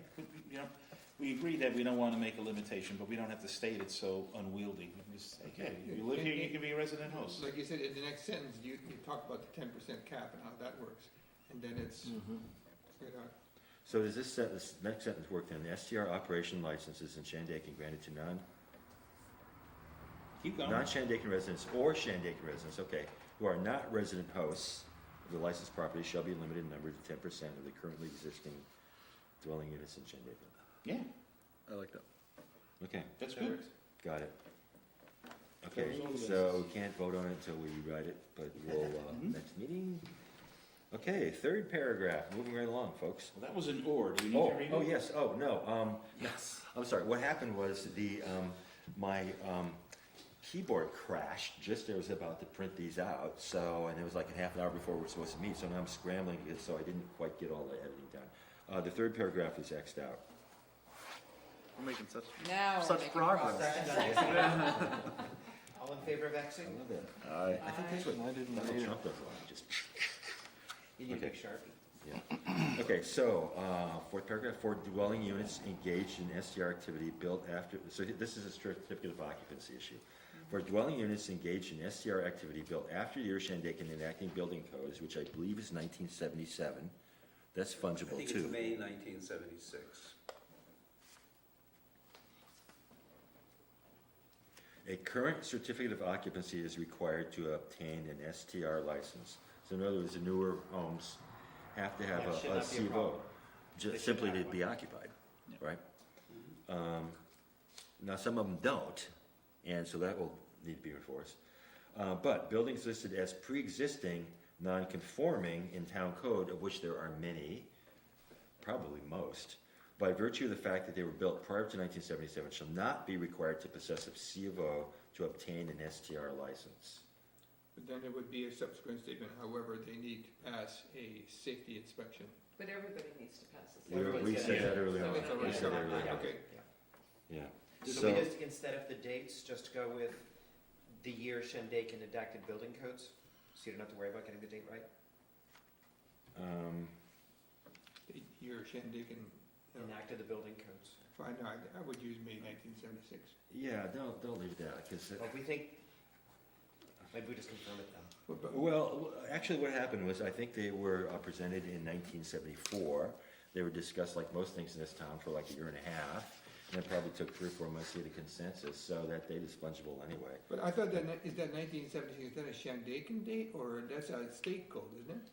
76 was the town adopted. It's when the town adopted. Well, the town code came from the state, Right, okay. and I don't know what point the state, I don't think there is a state law that you have to have a zoning building code. In fact, I understand Hunter does not have a building code. Is that correct? I've been told that, it's hard to believe, but you look at There Hunter. are towns that don't have. Yeah, well, you look at Hunter and you can believe they have a building code. Okay, so, No issues with that. Okay, That so last More sentence, informational. where it says, built prior to, and do not have a CO, shall not be required to possess a CO. But those are the ones that I'm saying should require an inspection before they get a we license. covered that in the second paragraph. Okay, so First page. we straightened Right. that out, okay. Okay. Okay, STR, well, I guess we can vote on that then, right? Let's do it. Okay, so the date is going to be 1976. Otherwise, may I have a vote to accept that paragraph as amended? So moved. Any seconds? Second. Kevin seconds. All in favor? Aye. All opposed? Okay, so adapted as amended. To be continued in the next meeting. Okay, the next case, STR operator is required to maintain liability insurance. So first of all, yes or no? Yes. Yes. And then do we set an amount? Now, my And what? question, do we set an amount An amount of what? of insurance, of coverage, amount of On one hand, coverage? it seems silly not to set an amount if we're saying you have to have some, but I have no idea how An much. amount of what? You mean the amount of Liability coverage? Liability insurance, yeah, amount of Well, coverage. I think that's between the owner, I mean, the insurance agent's gonna tell you, you're an idiot if you get this cheap policy and you get a fire and you're gonna get sued for $1 zillion, lose all your property, why be stupid? I mean, most people insure Right, reasonably to the level. And it's gonna, that amount is gonna vary greatly on the property value, so I Right. don't. Right. I don't wouldn't know think where we to should begin. say. That's like asking Okay. for complications and trouble. so forget the red, cross that. Forget the red. But then, does not, Airbnb being one case, do they not require that you have liability insurance before you operate? No, You know, they, do they they, offer? they say that Some they, states don't require liability insurance. they say that they provide like $1 million of coverage, but I've heard from where people have tested that they even try to squirm out of that. And say your building burns down, even when you don't have a guest there, you still have to have property insurance. I mean, and so you That's just have the, to, see, that's the key. I'm not an insurance expert, but liability insurance is different than the property insurance. Yeah. Right, Mhm. So. Personal liability. you're That's talking what we're talking about Yeah. here. So I'm okay not putting in an amount, but they are two different things. One protects your property so it can be rebuilt, the other protects your bank account so you're not sued by the survivors and have no means to pay them And for I'll- wrongful Can I ask death. a question? Hmm? Why, I'm just curious, I don't mind the insurance, but why are we, why? it's a protection for the guest. Mhm. It's And- actually a and- protection for the For the town, too. STR operator. We could be silent on this, but Well, I mean, it takes one slip and fall, somebody, you're out $50,000. right, but I'm just like, that's what I think when we're saying we're protecting the operator, but why? Yeah, they should be protecting them It's a fair themselves. question. I mean, That's a fair you wanna- question. We could be silent on Yeah, that. we could strike it. I don't know. Well, How do you guys I feel? mean, My I'm experience- just bringing up the my question. experience was when I was considering doing STR 3 years ago, I called my insurance company. I said, I have homeowners, I have liability. What's it gonna cost me if I start renting rooms out? And the increased cost was pretty insignificant. It was like There it is, it's $100, been- $200 a year more. We require liability insurance to drive a car. I have a different experience with it. I mean, to add, the cost to add coverage for a rental policy is pretty hefty. It's not a casual thing, it's not like $100 a year. It's more like. No, I didn't $1,000. say it was an increase of like $200 I mean, a over year, the basic. over what I The already had. incremental, yeah. But the thing is, most of us, I mean, as homeowners retain an umbrella policy, a liability policy, that covers anything that happens on the property anyway. Mhm. So, I mean, You I'm just try saying it's not an collect- inexpensive Yeah, well, insurance. most of Those us, insurances are pretty significant costs. Well, in my experience when I was shopping for insurance, there's a lot of insurance companies say either, if you announce you do short-term rentals, they say that's a commercial period and we won't touch it, or they say you have to be commercial, which is like $4,000 or $5,000. I initially started with Lloyd's of London and I was paying over $3,000. And then I switched to Security Mutual, which dropped down to about $2,200. It's about $1,000 less than Lloyd's of London. But they know I'm doing short-term rentals, how many they are. They've come, they looked, they made me build a railing, and they were like, and I think from the town perspective, requiring insurance is a way of saying, if something happened in Phoenicia was in the paper, or Shandaken was in the paper over and over about some illegal thing, you know, it doesn't, it's like a black eye, you know. We could not say anything about it, but I think it's a way of, if the goal here is to have the segment of people doing short-term rentals be really, part of the Should we- community character, you want to be able to not have bad events happen on your property, and therefore, that's just a, sort of, to me, an easy way of saying, of the town making sure that, that the person's got their T's crossed and their I's dotted. Another layer of protection. Yeah. On that, and to your statement there, saying that we require them to maintain liability insurance isn't gonna do that. Because they need to go to if we're gonna say that, what we want them to require is appropriate short-term rental liability insurance.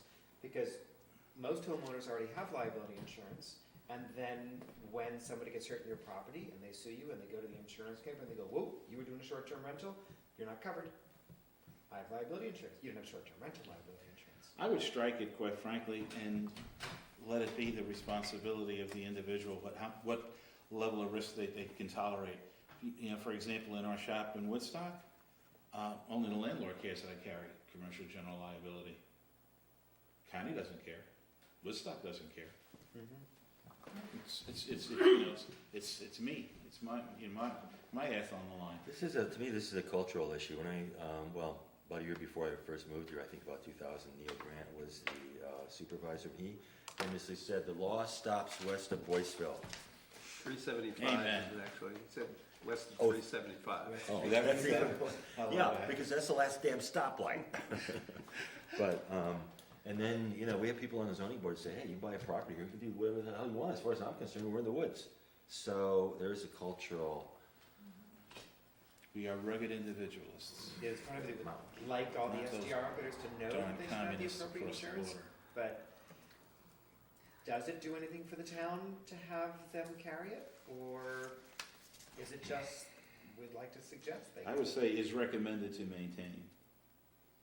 I'd If say you wanna say- recommended, and let the people above us, the town board, decide I'm okay how with they that. feel. here's the recommended. And then to maintain liability insurance, is there more specific, should we say short-term renters Yes. liability? Yes, it Renters. should. Well, STR operator is, Yes. it's implied, right? Appropriate liability insurance, yeah, I'm gonna hope I get the name right. No, because you could just have liability insurance on your Okay. house, but not. Yeah, It's recommended It to is maintain recommended they maintain appropriate. appropriate short-term rental liability insurance. Okay, Next page is Somebody mostly say black. public identity and yeah. accessibility. So I guess, We'll be getting hit by that. I guess we'll vote on that last sentence after everybody.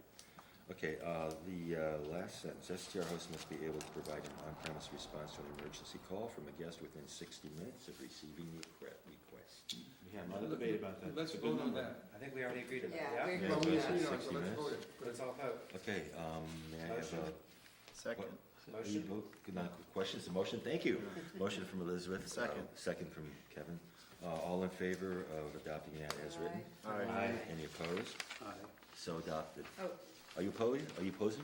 No, I feel like if people are gonna, if they have a reliable phone service, they're gonna call 911 if it's a real emergency. Yeah. Right. And we talked about The plumbing, inserting, the toilet is not flushing, you wait an hour. You can call Rob Stanley, he'll take care of the plumbing problem. Gotta call You've gotta 911. get a building permit first. Okay, our first parking requirement. It be noted, we are on page 3. Yes. Yeah, how about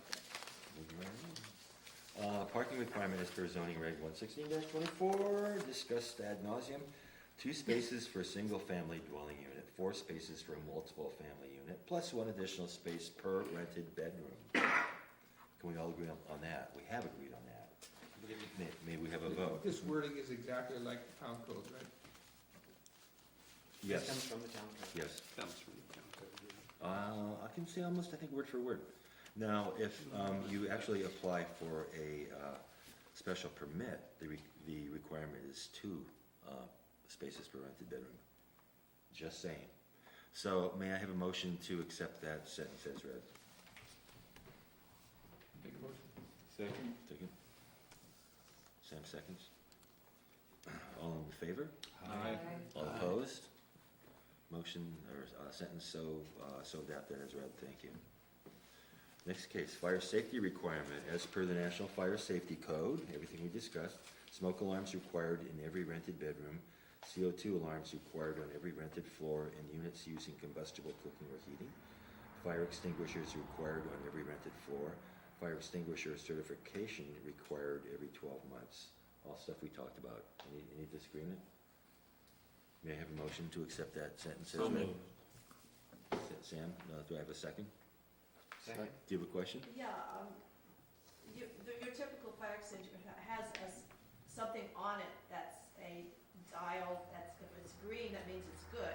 Yep. Is that, that's not the same thing as No, certification? we're asking Something for- you need to be specific. No, it's not. I don't see why Gauges fail. what's that? Gauges fail? That's a simple answer for It that. might get stuck in the drain and not actually work when you need it to. Yeah, So especially is But it also when possible to certify that type of fire extinguisher? Are you saying that those fire extinguishers are not acceptable? I mean, No, they're acceptable if they are certified by a certifier. so you could Like- take one of those into what place? They come to you, Kingston Fire Extinguishers, like $55 a year. You pay $55 for them to put on the piece of cardboard. This is good for 1 more year. So that's their fire extinguisher? No. No, They don't Any inspect. fire All they, extinguisher? yeah, all they do is Oh, inspect. okay. Yeah.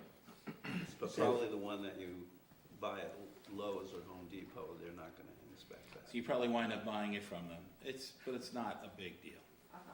And we discussed ways to verify this, like you could take a picture with your smartphone and send it in to Howie, stuff like that.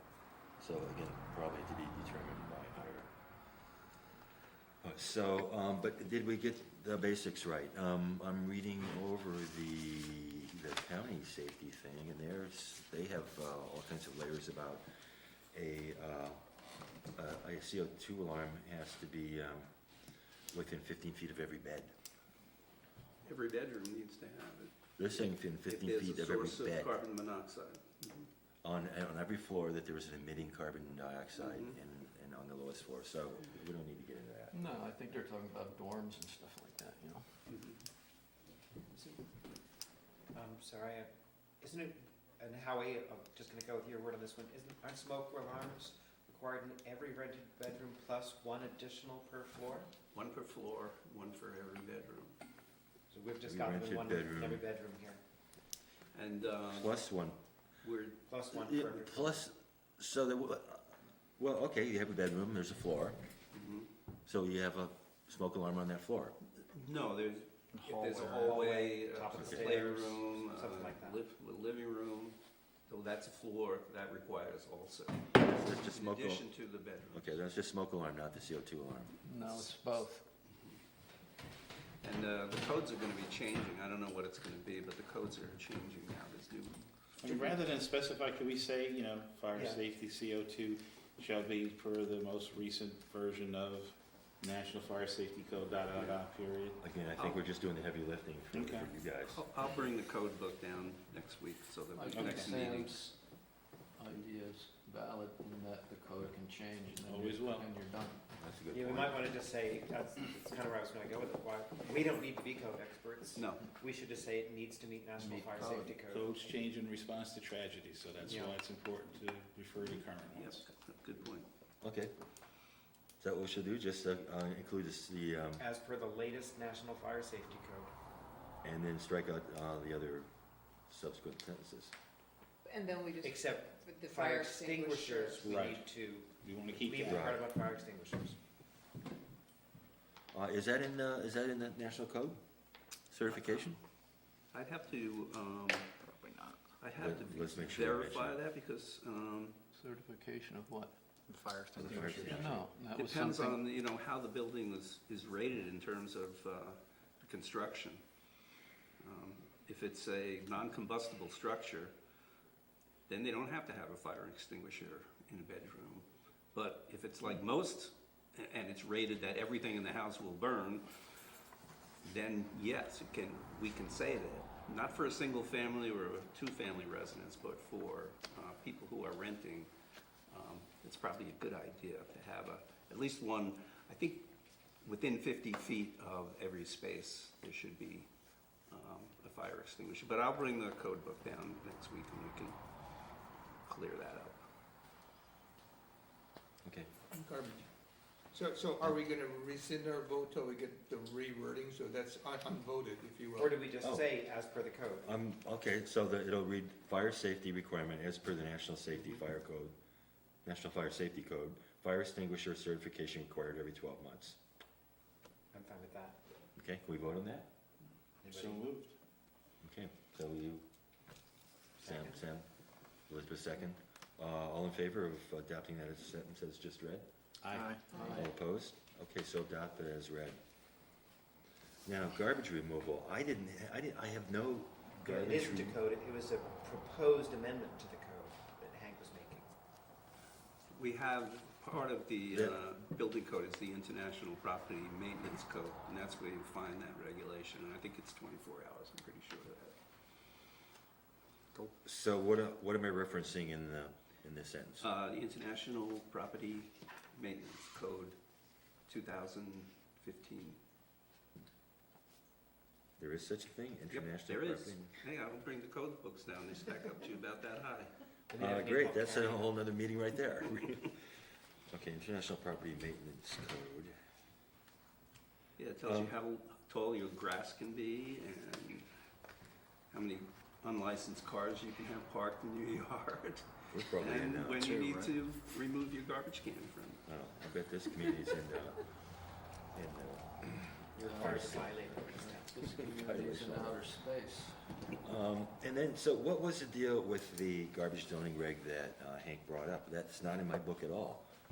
So you're saying that was something he was Hank was proposing? proposing we take that code and adopt it, even though it's not in our current town code specifically. No, he had a specific zoning reg number that he was quoting from. But nobody In can his find book. it, I think. Yeah. I think he even proposed the code number. Maybe it was the international code number. Okay. yeah, no, he said he was proposing it, he didn't have All right, thank you. So that it will read garbage removable, as per the International Property Maintenance Code. Receptacles must be removed from curbside pickup locations within 24 hours of pickup. Receptacles must be stored unseen from road. Are we ready to vote on that? You really can't be unseen for the road. I don't know how we store Pick it. it up if it's Yeah. unseen. What's that? No, after, I should say after pickup, yeah. But if that was in fact in the code, I mean, half the people in Shandaken are in violation. I mean, my garbage cans are sitting around the front. Well, Everybody's I guess the key word here is stored, so that must be after the pickup. But Okay. that was the whole Yeah. idea. Oh, yeah. okay. Well, but even then, I mean, I I think most it. properties. This is, I think we can- I would just strike that last sentence and go Yeah. at the front. I mean, that's getting like, So can we vote on this? Garbage removal as per the International Property Maintenance Code, period. Receptacles must be removed from curbside pickup location within 24 hours of pickup. Period. fine. Yes, that's Okay. okay. May I have a motion to vote as so I read? make a motion. Second. And Sam second? Become efficient. James first, Sam second. All in favor as adopting that sentence as read? Aye. All opposed? Okay, so adopted as read.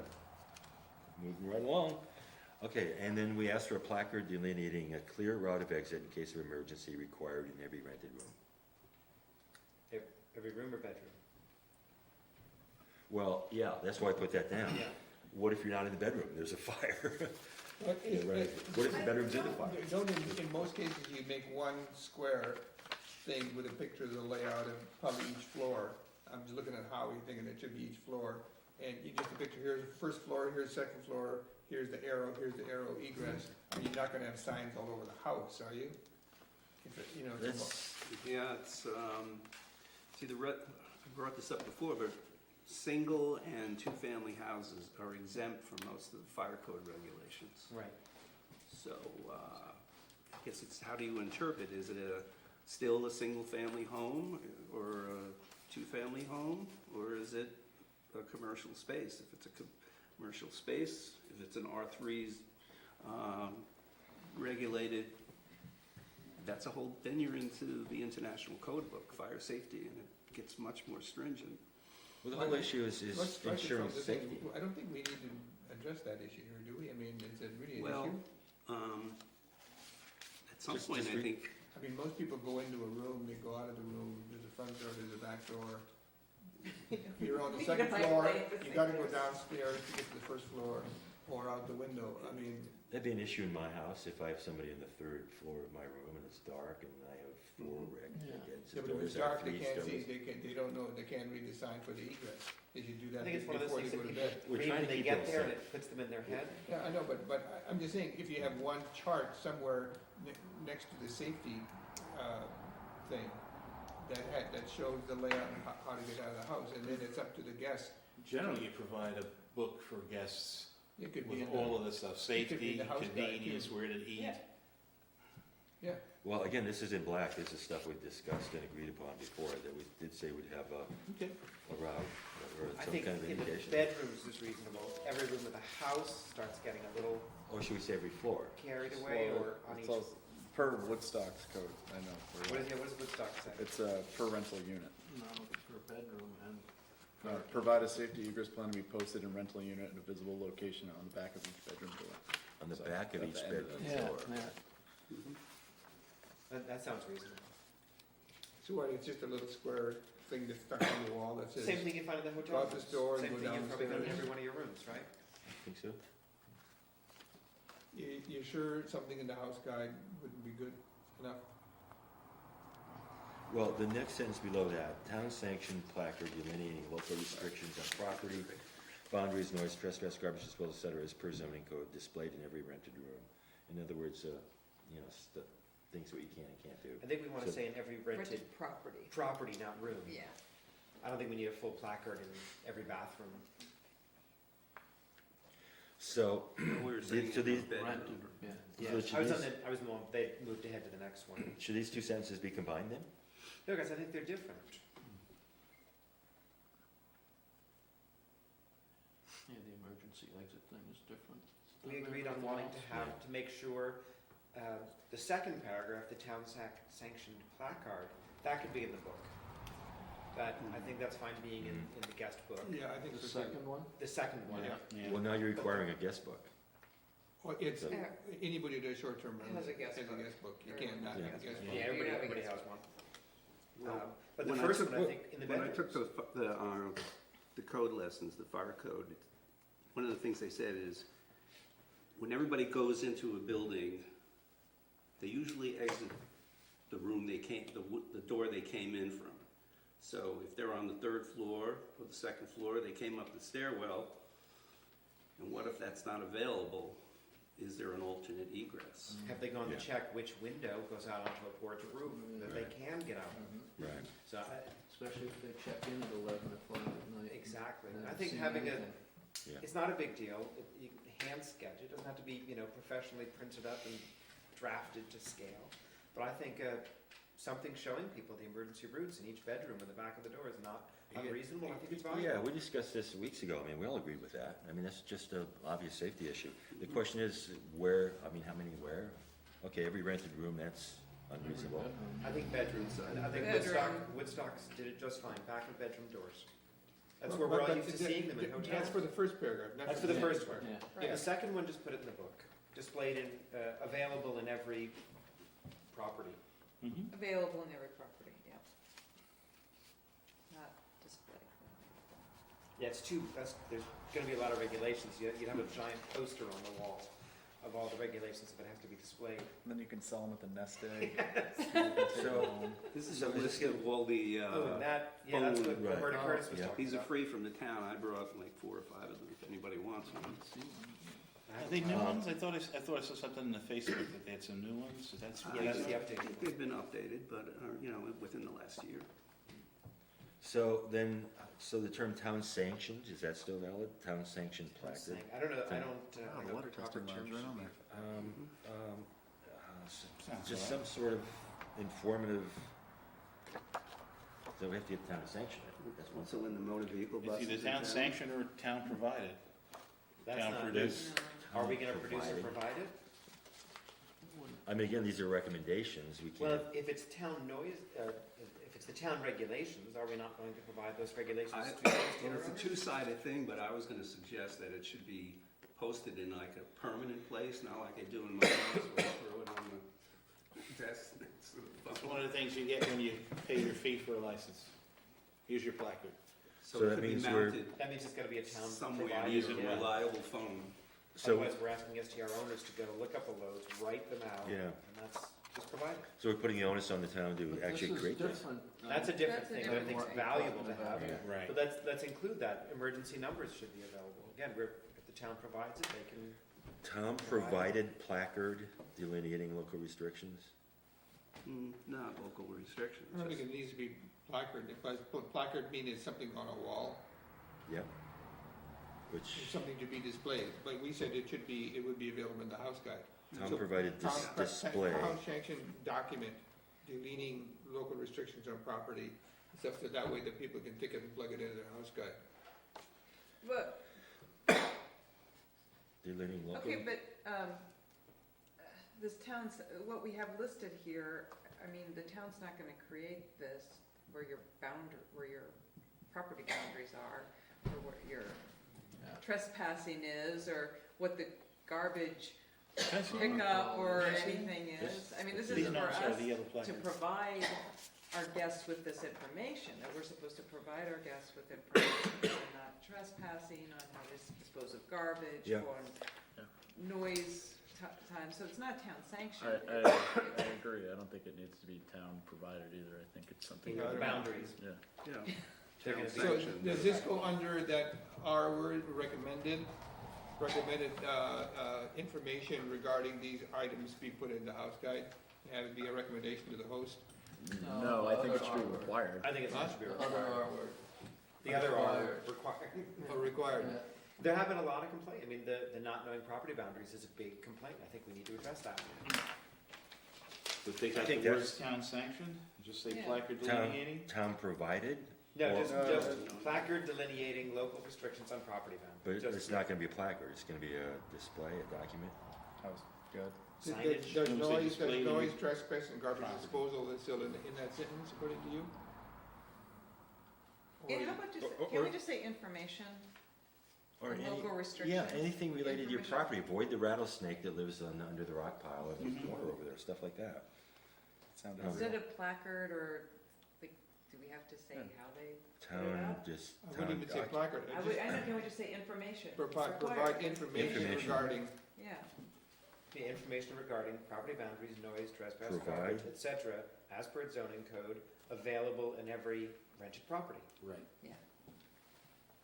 Provide information delineating local restrictions on property, blah, blah, blah, blah, as per zoning code displayed in every property, I would say available in every property. I think, again, it's gonna be a huge available. thing to display. Right.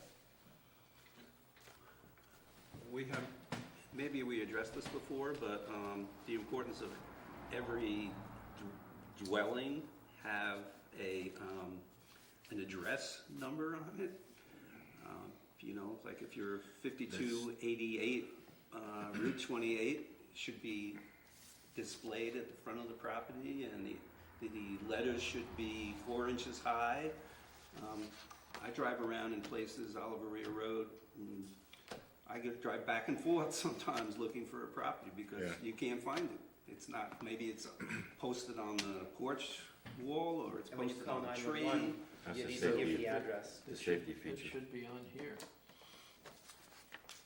oh, the address, yeah, address. yeah. It should be- Otherwise, Yeah. you call the, I don't know, it's the red house at the top of the hill. There's a mailbox at the bottom. But I he's, mean, but every he's saying house something guide, different. every He's- No, they're house both, I guide think, for a I short think it's the same Both of them. Yeah, okay. concept. Display the fire number, request to display the fire number prominently. Mhm. I think the code is 4-inch letters, numbers. Oh, there is a code? Mhm. Okay. Another thing is never enforced. It's, 1 and 2 family houses are exempt. So every dwelling unit has got a fire code number? Oh, Yeah. you mean the size for the fire code numbers is Yeah. 4-inch? Oh, no, that's, somebody mentioned, because this did come up previously, and somebody mentioned that your fire code number may not be your street address. Yeah. Right. I think it's only in Pine Hill that it correlates, right? Correlates by Woodland me. Valley, it's my address, Yeah. my fire number. I assume it's my address, because it's the And, only. you know, other- right away- There's a lot of places in Shandaken where it's not. Really? I've heard, and people don't use the old fire I code don't, my anymore. house, my fire number's different. Yeah? Yeah, Pine Hill is different, but. And just so the question, if The- you called the fire department and gave them your address, would they say, sorry, we don't know where that is, what's your fire code? No. So, Yeah, shall we require that the street address is posted, because that's probably a more universally useful number? I think the fire numbers are more universally. Is it? Only, that would be- that would be only for do the cops have a fire code number for a building? Yeah, for 911, they have, my fire number, 1244 Woodland Valley Road. I thought See, they were, well, what about Kevin? He has two different Pine things. So, Hill is still different. I know, so it's different, so. I don't so- live in Pine Hill, for the record. So my question is, what are we trying to do, and which number? We want to Who make it looks at fire easily code numbers? identifiable for emergency rescue people, responders. That when they drive down your street, they see at the edge of the road a prominently displayed number that says whatever is in Pine Hill, maybe we have to say it's the town address, the city address, village. But for most other communities around here, it's all fire numbers. How does the fire number not work? I mean, I can understand it being different than the address, but it's still gotta be assigned to that Yeah. For location. first responders, yeah, I would think Well, I so. mean, how many people are gonna come to how many people are gonna come to a rental and look at the Same. fire number and not? I think it's a rare occurrence, but, you know, it happens. But I've never been to a place in Airbnb and been like, oh, I should check the fire numbers. yeah, but how does it even happen? So the fire department overlays a specific number code on every house that You're is, asking questions I don't that know. is not the same as the post office address? Anyway, I thought the two were the same. They are for Well, my house, they that's what should be.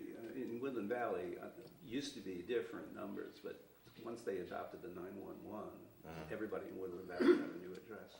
These red signs that you see with white lettering, I don't even Yeah. really put those out anymore. That's the fire code, right? Yeah. Fire number, yeah. Okay. And your address in most places. Yeah, it is for me. Not everybody has a fire code number, but everybody has a postal address, right? Physical. Yeah. We don't, yeah, but we don't. And that's necessarily- a postal. No, they don't have a postal address. Yeah, like I've got a post box, but I have a postal address. Yeah. So if I have 3 dwelling units that I do short-term rentals on, do I get 3 fire code numbers or 1? A second homeowner probably won't have a postal address. Sure they will. You'll have a physical. Yeah, the building has a physical address. You go to Ulster County Parcel Viewer, there are property addresses for I'm sitting here right every now, I know building. how to look up everybody here's address, because you can go to the, where could I look up? Mhm. Parcel viewer. The fire code number. Almost fell.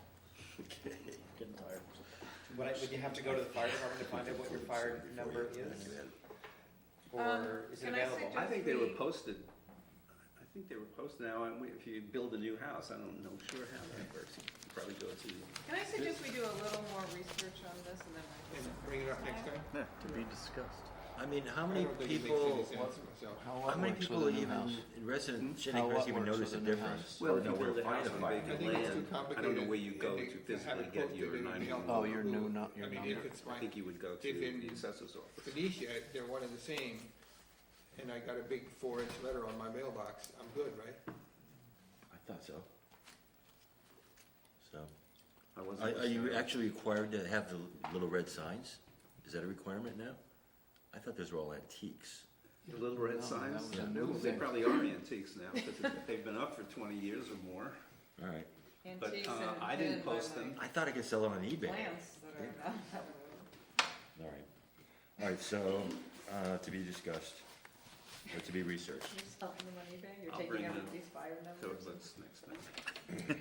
Well, is that gonna be part of that of that providing info paragraph, can we vote on these two paragraphs? Or is the fire code an issue for the bigger paragraph, the I think providing that's a info? separate paragraph. Separate paragraph. Okay, so can we vote on the placard and the provide info paragraphs? I think we can. Yeah. Yeah. Okay, so these are gonna be, continue to be two separate items? Placard delineating clear Yeah, route of yeah, exit. yes. Notification emergency required in every bedroom on the back of the bedroom door. Are we okay, so we just vote twice? Okay, I make Yeah, a we motion can. for the placard, that it be approved as read.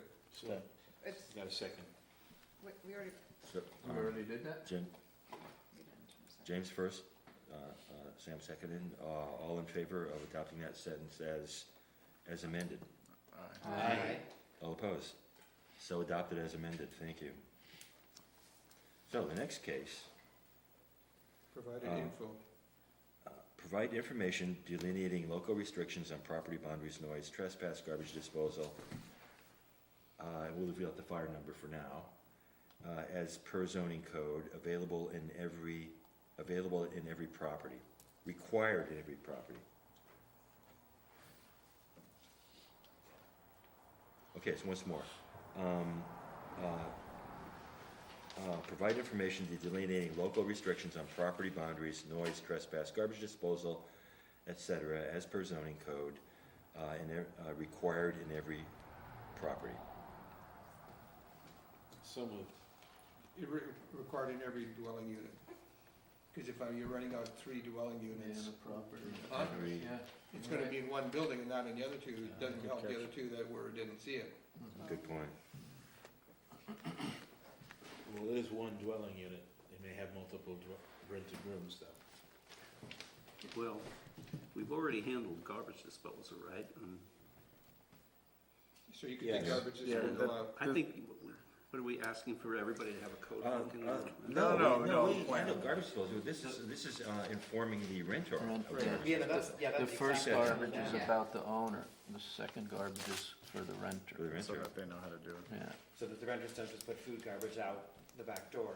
Well, that's the renter's responsibility, not Mhm. not the rentees, but the rentor. That would be his responsibility to make sure he knows that people can't just throw garbage out. That's why we need to put it That in doesn't work, the clearly. information. Do you want to vote on this now, or should we rewrite it and vote on that? But maybe rewrite it and then we'll vote on it next time. It'll take it just a second. Yeah, okay, Which one, The second to last. provided Group info. one? provided info. okay. Okay, then, the last one on the list, large gatherings, wedding parties, graduation parties, family reunions, we're making that part up, whatever, big wild parties, etc., are banned from all STR operations in Shandaken. Such events are permitted if hosted by the property owner, and I put the leasee as per town code restrictions, because, like, let's say I'm renting for Yeah. 10 years from somebody and I raise my family there, shouldn't we include the leasee? That's Yeah. fair. Okay, so I'd like a vote on this sentence. Large gatherings, wedding parties, graduation parties, family reunions, etc., are banned from all STR operations in Shandaken. Such events are permitted if hosted by property owner or leasee as per town code restrictions. I think you should at least put long-term leasing, because Yeah, the STRs are otherwise you open leasing as it well. up to Long, the yeah, SDR. So or, let's see. okay. There's somebody, Long-term being longer than 90 days. 30 days. Hmm? that's Longer than 30 the days. term of art, I guess, I mean, to be determined. Do we need to specify, but, you know, I mean, You again, we're need to getting take into. short-term out of it for sure somehow. Just leasing doesn't. I'll just do put, that. okay, so I'll just put Or long-term long-term. leasing. It's a long term, yeah, you Okay. can't get in the. There you go. Large, okay, so I'd like to vote on this. Large gatherings, wedding parties, graduation parties, family reunions, etc., are banned from all STR operations in Shandaken. Such events are permitted if hosted by property owner or long-term leasee as per town code restrictions. May I have a motion? So moved. May I have a second? Elizabeth seconds. So all in favor of adopting the sentences just read? Aye. All opposed? Sentence so adopted. Thank you, folks. So that's the last that I could synthesize, synopsize of everything we discussed so far. Just a simple thing, just Go ahead. we may or may not wait on, town website says it is the responsibility of all property owners to clearly mark their address so that emergency responders can find you in case of an emergency. Your fire number is the same as your address number. The town thinks it's the same, even though there are Residents who don't. Again, my house is really old, I bet it's an old fire number. Now, so there's a couple other issues we need to discuss. Creekside? And one is getting back to the Woodstock laws. One of the Woodstock laws is STRs must register with the Ulster County as per Ulster County Local Law number 5 of 1991, and a copy of said registration is to accompany the STR application. Do we want to make that requirement? We have that requirement. Read it again, what? STRs must register with Ulster County, What page are you on? page 2 Oh, of okay. the Is Woodstock. that to ensure By that the way, they pay? only the county can collect tax. So they have to register with Yeah, the that's county. part of the occupancy Yeah, tax thing, that's so so we had that as a. So you're already required to We do were, that was that. part it of has that. nothing to do with us, With us, meaning the short term. to Shandaken. we can require them to register, and we can. We, Or at least we provide had a copy said of- that The they county already had to says you're supposed provide to. County says you already have to, your so. certificate. So we're just Yeah. adding another layer, so we don't need although they put, Woodstock put it in theirs. Yeah, what's wrong with putting it in? I don't see Yeah, I why we mean, it wouldn't. should be put in the application form, so they know they have that obligation, Yeah. but I'm we don't sure, have to I'm worry sure about enforcement. Marge Gallagher would, if she was sitting here, would say definitely put it in. Yeah. So here's how it reads, STRs must register with Ulster County as per Ulster County Local Law number 5, 1991, and a copy of said registration is to accompany STR applications to the Town of Woodstock Building Department. So you'd have to go to the county before you came to us. Right? Our pages, they call the certificate of authority, that's what you're actually asking. Does that require, Instead of registration, they call it. does it require an inspection from the No. county? No, you just go down and you Just so they know. fill out a form and Okay. you pay a small fee and you turn it in and they give it to you. Property owners in Woodstock that are listed on an Ulster County maintained list of homes used for SDR shall receive notification by the town of the Woodstock SDR law, including that law's registration and operating requirements. We're gonna do that anyway. Think so? So should we just adopt the sentence, SDRs must register with the Ulster County as per the county code, and a copy of said registration is to accompany SDR applications in the town of Shandaken, period. I like it.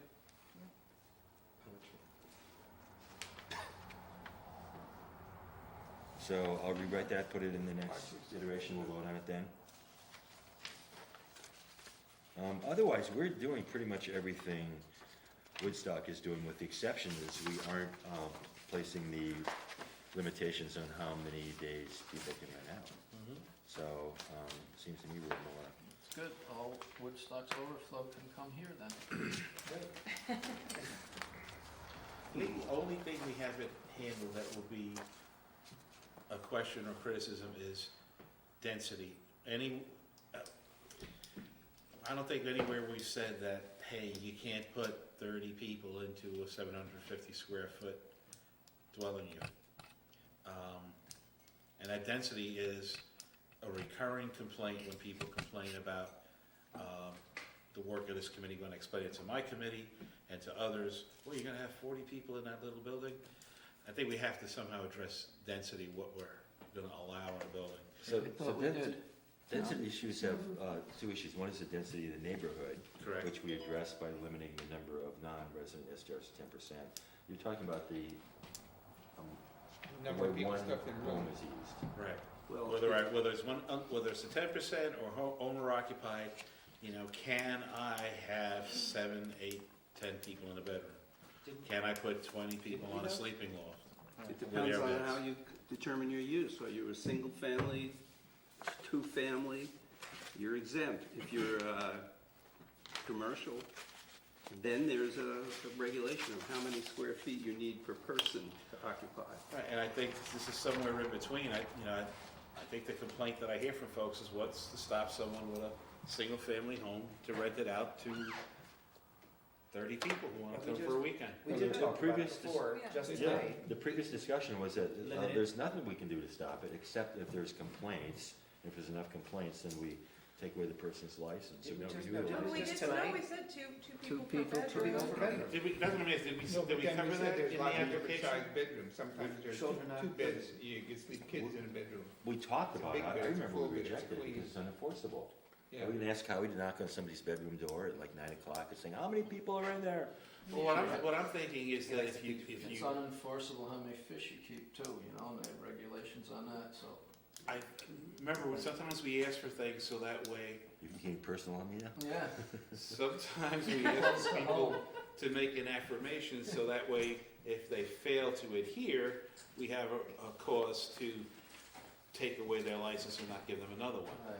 So, I mean, my recommendation would be, at the next meeting, is we talk about density, because it comes up every time I talk about this, and maybe in the application, we force an applicant to say, how many individuals above the age of 12 are you planning in this building? We also said that the parking. We did talk about having that as Extensively. being on the application, that you had to state Number of certain bedrooms. number of And I bedrooms, just how don't know many that we people would you could bottom down on occupy. that. Yeah, I think we should. Ooh, I don't, With- based on my understanding, I'll talk to people if they have questions, I can update my draft application and bring it to the next meeting, and we can see if it addresses all the issues. Yeah, that's Can I do another, that? yeah. I like that. What we talked about was that, well, it's somewhat unenforceable, but that it would be limited by the number of parking spaces you have available. Right. So if you say in your prospectus, you know, I have parking spaces for 3 cars, and you know, I as a person organizing this is inviting people with 6 cars, it's self-limiting, that was the discussion there. yeah. I personally, I think it's a good idea to limit it to 2 people per bedroom and unlimited number of kids. Like What Woodstock did. What about children's birthday parties? I wouldn't word it that Yeah, way. yeah, yeah. I would just not, the way you said it before, not counting children under 12. Yeah. Um, Limit to 2. I don't want to have unlimited 16-year-olds, for example. Limit to 2 adults over 12, or 2 individuals over 12 years old per bedroom. That's And what if Woodstock somebody did. does just happen to have a massive bedroom that has beds for 6, then they can make a special use permit request, right? I mean, Give it a birthday party. because there are. No host is going to advertise for 20 kids to come stay in their place. Untapped market. Yeah. No, they're not gonna advertise, but the guest may say, hey, let's do a birthday party. No, but we just Oh, passed, yeah. we just passed a resolution that says you can't have unauthorized birthday parties, There's a motion. so we already took care of that. Yeah, but you could have 20 people singing happy birthday around a fire pit or something like that, happens all the time. If the host is there. Yeah. Yeah. Well, Well, so- however we handle it, I just know that that's a recurring complaint that I get when I talk to people about the work of our committee. How do you prevent people from filling up a house with too many people? To be discussed. I think it's something that's gonna happen from time to time, but you should Yeah. have a regulation on it for sure. If there's something, That way there's something there grounds that to- people can, I've seen it happen, I mean, it happens, you keep More. most people out, it's just because it's there in yeah. the conditions, it's, yeah, some people are gonna break the rules, but Okay, So we're what- always going to. Yeah, so what should the Neighbors regulation? are usually pretty good watchdogs. what's that? I say neighbors. Yeah, neighbors can be helpful. Couldn't you define the maximum occupancy in the application? Like, I'm applying for an occupancy for a maximum of 6 people for this building, Yeah, and that would be, that would just that would be take care on of the it. application, would be the number of, the maximum occupancy you're applying for. So when the Yeah. town's considering the application, they'll say, oh, this is a big house, it can Right. accommodate 8 people.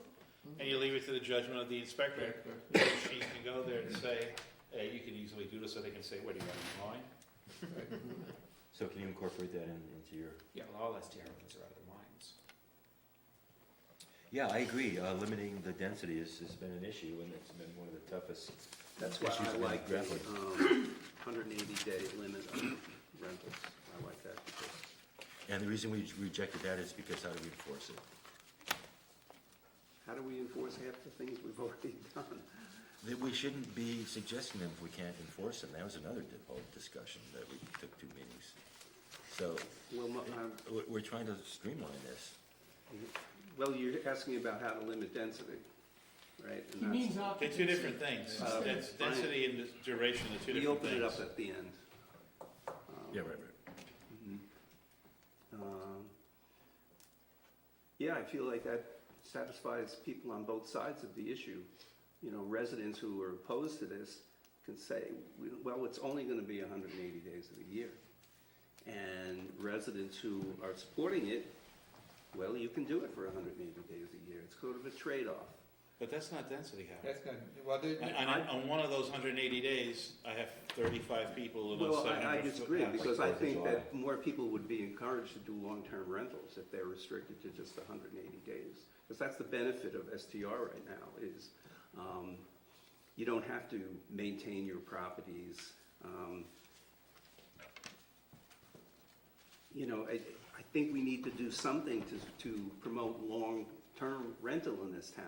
So we can't just pass it off like, oh yeah, you can rent a We short-term talked rental. about that early on, and Yeah. I don't think it's not the I don't think I STR's heard, responsibility. yeah, I don't think I heard a mechanism to do that that wasn't taking away someone's right to their property. I mean, if the town will only tax me 180 days of the year for the ungodly amount of taxes I'm forced to pay, then I'd consider it. Yeah, but Sam- But then I want more than 180 days. If you're gonna tax me 365 days, I wanna be able to earn 365 days. I think that's a fair Sam, point. you are promoting STR. You have said many times that you think it's a wonderful thing, and I'm not saying you're wrong, but I'm of a different opinion.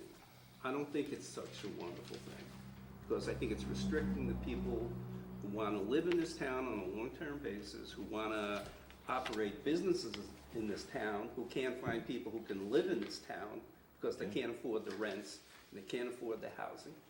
We don't have enough volunteer firemen, and every town within the radius of 35, 40 miles is responding to every fire call in this town, because there's not enough firemen. A couple of years ago, one of my neighbors started a brush fire with a burn barrel.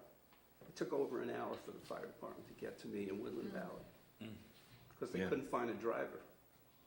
We discussed all that. We agreed Well, that that we doesn't can't. necessarily mean, I'm just telling you, I have the right to disagree with what you're saying. Oh, I sure. think 180 days is something that we should consider. I mean, where are you at with 180 days? Is it a number you're exceeding? I don't think I am. You And have I'm- 180 days where your entire facility is empty. So 180 days is In- roughly 50%. In the summer, 50% three of the quarters days. of the midweek days are empty. You know, I think I maybe, think given the weekends and things, I think it's rare that somebody would have more than around that amount. Why limit it? I mean, because there's different seasons, different people are here at different times. It's my property. I may be here in the summer. I could do more rentals in the summer and in the winter. I think it takes care of itself. I don't think it's an issue. But what has this committee done to encourage long-term rentals? It's not this committee's responsibility to create Didn't long-term rentals. we say that was one of our goals? It's to be discussed. Yeah, Um, I mean, it's to be discussed. I- I think it's an important part I- of what this committee's work. I frankly. agree with you, Howie, that it should be talked about. I don't necessarily think that will discourage people from doing STR. Because it's still half the year, so they can stay in their house. I know people that Yeah. stay in their house all week and then run on the weekends. That's not 180 days. Yeah. I So- think I this, think the aspect of restricting the number of weekends would limit it more than the number Right. of days. Right, I'm open to that. yeah. To be just, how do you enforce it though? Yeah, I don't know. How do we enforce that people take their garbage cans off the street within 24 hours? It's a How do much, we it's a enforce much that? smaller Complaints. issue whether or not they do or don't Yeah. versus the other, which it imposes a hardship on the population that's doing it. So what is the average return on an STR rental for a day? What does it cost? Is it $100? Is it $200? And what does it cost the guest or what does it cost the owner to operate? So you multiply that times 180 days, that's pretty good profit. It's not, first of all, it's not profit, you don't know what the margin is. It's Well, gross. that's what he was asking, what the margin was. It just depends on the owner, if you do your own laundry, if you put your laundry out, there's a million variables, what the property tax on that is, how much driving you have to do. That margin greatly varies. I think we've had this discussion, I think what your issue of dwelling unit density is what really you're talking about, and I don't mean to dismiss you, I mean, we can debate it, but I think we kind of voted that we're gonna go with unlimited days. But you bring up an issue that we haven't discussed, which is dwelling unit density, and can we encourage or put something, like you were saying, something in the statement that makes the statement about, that's why in redoing the Yeah, application. they're two separate things. I'm more than happy to come back to the whole community character. I think the number of days is a means towards an end, Pardon? but I think the bigger end is the community character. Pardon me? I thought we got away from Howie's point, and yes, 180 days is actually that's a good occupancy rate. It's not, as Ralph will tell you, as I'm sure any inn or hotel owner will tell you, that's nearly a 50% occupancy rate. That's pretty good. Yeah, So it's and I not- think it's a trade-off point. It's not a horrible, however, I don't like the. we're not only limiting the amount of time a neighbor has to see somebody that they don't know next door, we're also limiting the livelihood of a lot of non-SDR owners in this town. The people who clean, the people who shovel, the people who mow lawns, the people who deliver firewood. The restaurants. There are people whose entire livelihood Mhm. is dependent on SDRs. So, yes, you make a valid point. I don't know if I agree. Well- There's people in this town who depend entirely on SDRs, Significantly. and those are the people who can't afford to live in this town. That's the whole point. It's a double-edged thing. Mm-hmm. Is if we could come up with a way to balance that, Yeah. I would definitely consider it. But I don't think that I know specifically. Like, is 180? If 180 days is like kind of a target occupancy rate people are aiming for, well then why limit it? If nobody's hitting it, what's the point of the regulation? It's no good unless you. Is it just a token gesture that we're doing that doesn't actually solve the problem? As I'll tell you, having been a long-term rental owner for 25 years in New York City, I will never do it again. Especially not now. With the new regulations. With the new regulations, Yeah. if you limit me to short-term rentals, I mean, I'm more in Ralph's position, but if you tell me I could only operate a short-term rental 1 weekend a month, I would still do that over long-term rental. So that's not going to solve the problem, because the burden on landlords right now with the new tenant laws in New York State are, well, they're worse than they used to be, and I wouldn't have done it again under the old rules. What is the burden? What are the new burdens? People can squat, basically. Oh, yeah, you lose all property rights, pretty much. I mean, I'm exaggerating, we're Okay. both New exaggerating a York is little very bit. renter friendly. It's Yeah. very renter friendly. But I think, you know, It's difficult. but to Howie, to your point, I think we've, Well, New York State just passed them. So it's I up think here now, we've too. already taken a measure that is gonna go very far to do what you've asked. If we say that only 10% of the dwelling units can be STRs that are owned by people who don't live in them, you're drastically reducing the speculative market that drives housing prices. I mean, that I think is the most powerful tool we have, and I think a 10% number is a pretty low number. I think that's the thing that will start encouraging long-term rental here, because I'm one house over the 10% cap. Well, now I got to think twice about, do the numbers pencil out if I'm not living here and I want an STR? I can't do it. I can't get a license. It's gonna I take think we've already addressed it the most powerful way possible, And it's a simple rule. because the owner occupier can still be a volley, right? Still can participate in planning boards and other things. They've got a stake in the community. I'm not shilling for the SDR community, but I'm just pointing out that there's a lot of complaints about the Woodstock code, specifically because it was limiting people's income. So the Limiting SDR people's people, limiting people's income, limiting the income of the SDR people. And so the SDR people in Woodstock thought it was terribly restrictive, is pushed through, is rushed through without any input But from the what SDR about the people. argument that people who don't do SDRs live in neighborhoods and are not happy with the fact Right. that Yeah. all of a sudden their neighbor's house is being rented to different people, new people? Yeah. People are pulling in their driveway at 11 o'clock at night on Friday looking for the right address. Yeah, but the 180 days doesn't eliminate that problem. Yeah, so doesn't address that. It might minimize minimizes it. it, yes. Well, street address and clear and better marking might help that. Because you can still get it 180 days in a row if they can't find your If- address. But if you've got nice big numbers, and if we're Yeah. requiring, and I think we Yeah. should require those numbers, one where It's that something, it's makes something it that I easier. support, and I support it too. I don't disagree with you. I just, in terms of the enforcement, I mean, should we be putting regs in that we can't enforce? And this question was asked multiple times, and the answer was always no. Yeah, I think we're in agreement that that a majority of the committee feels that we don't want to do that. So can we move on? Do we want to vote on it? We want to discuss it next time or something, but I think we. I don't think you need to vote on it, I'm just Okay. saying that that's my Yeah. opinion, and Yeah, as a and- representative of the town, I think that's you said it in a very respectful way, and I'm empathy with the people that have that point of view. I just don't happen to be of that persuasion, obviously, but I understand how you feel. But I absolutely want to pursue the discussions. How do we encourage long-term rental ownership in this town? And I think it's probably going to be government subsidized low-income housing. Well, and I think Sam made the point too, that the 10% cap, I didn't even really think about that effect that was gonna have on the local housing market, but I think it will have an effect. I think there may be other issues on the international table that may affect the housing market a lot bigger than. It could well, yeah. So we're looking at a My transition. question is, why are we going to discuss that more? that's the The biggest long-term rental? obstacle I think our suggestions are gonna face, because there's a lot of people on the town boards And I think who the are answer, generally very strong, against residential neighborhoods becoming commercialized. I think, Chris, the answer to that question is because we're going to be asked that. We're going to. Mhm.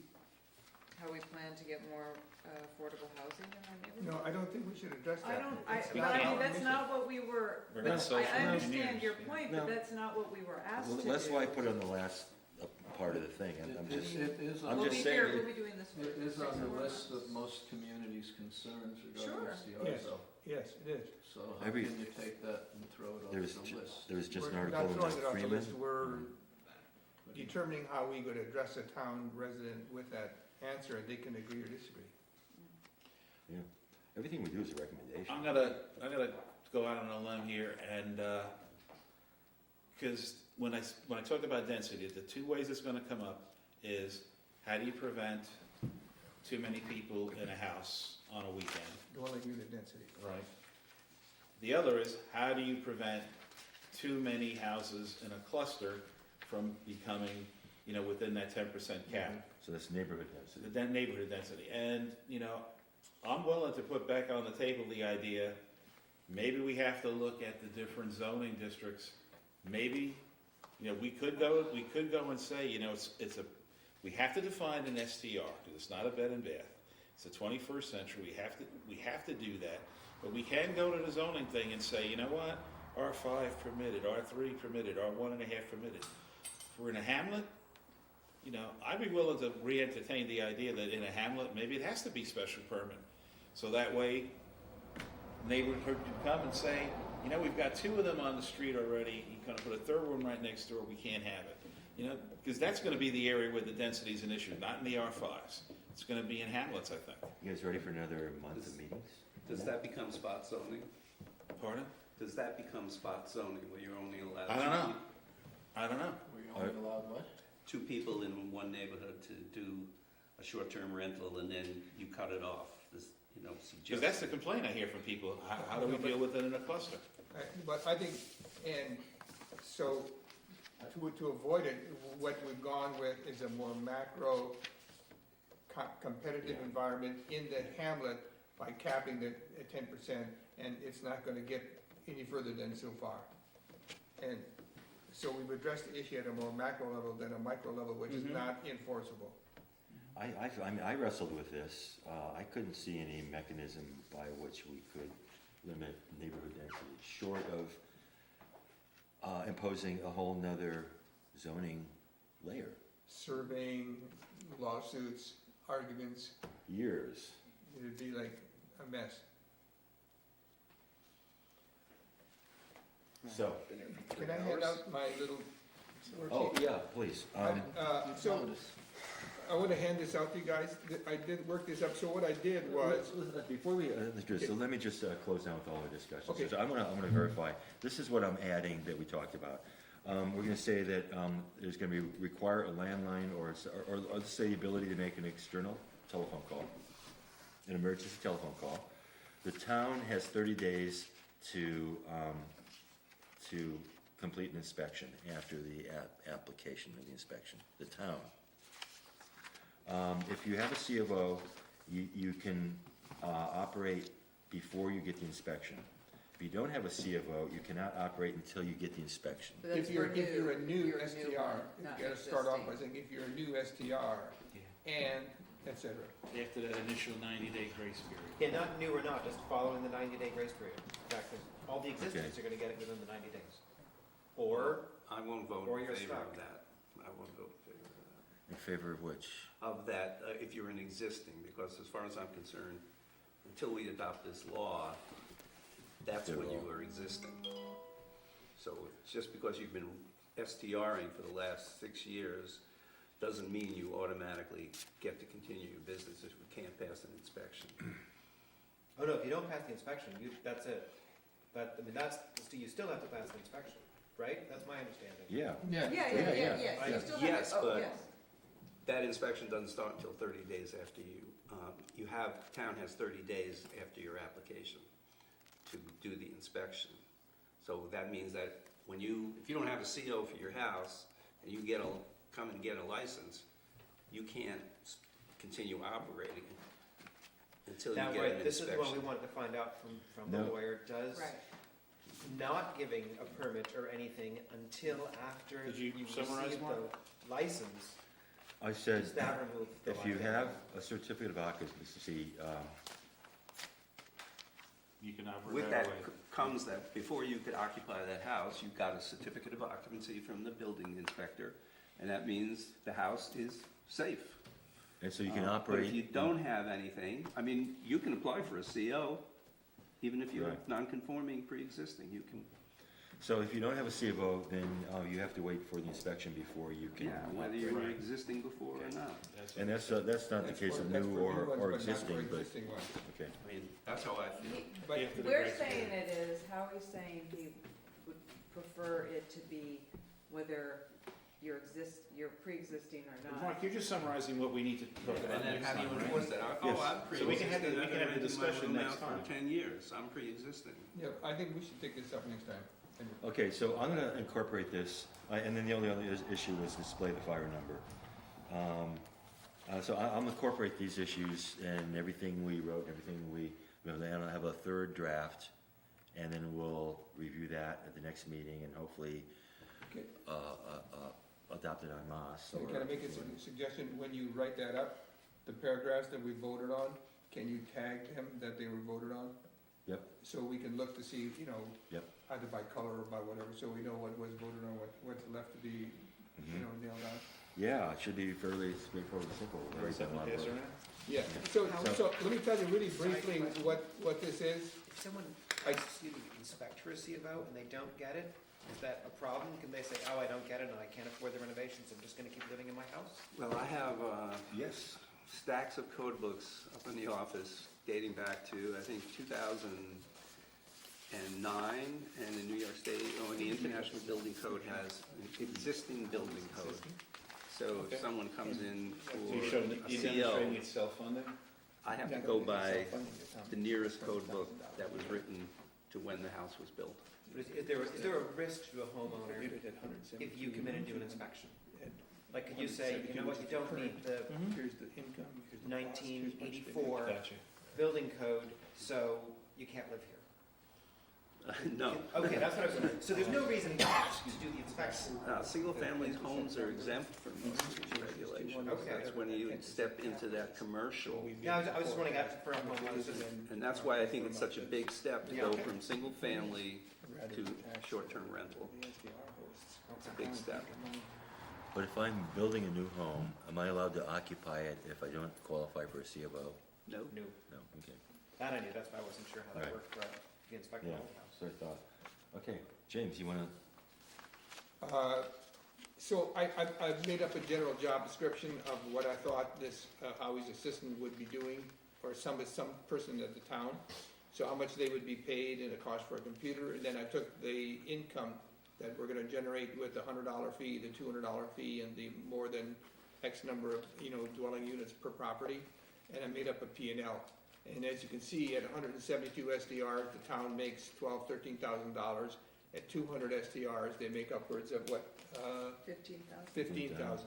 That's income to the town above the cost of SDRs. So we were talking about taxing STRs, given that the county wants to raise their bed tax from 2 to 4%. I just want the town to know that they're making money to the tune of about $12,000 to $15,000 a year as a minimum. But once we get the cap of 10% of dwelling units, you could reforecast the income at that level.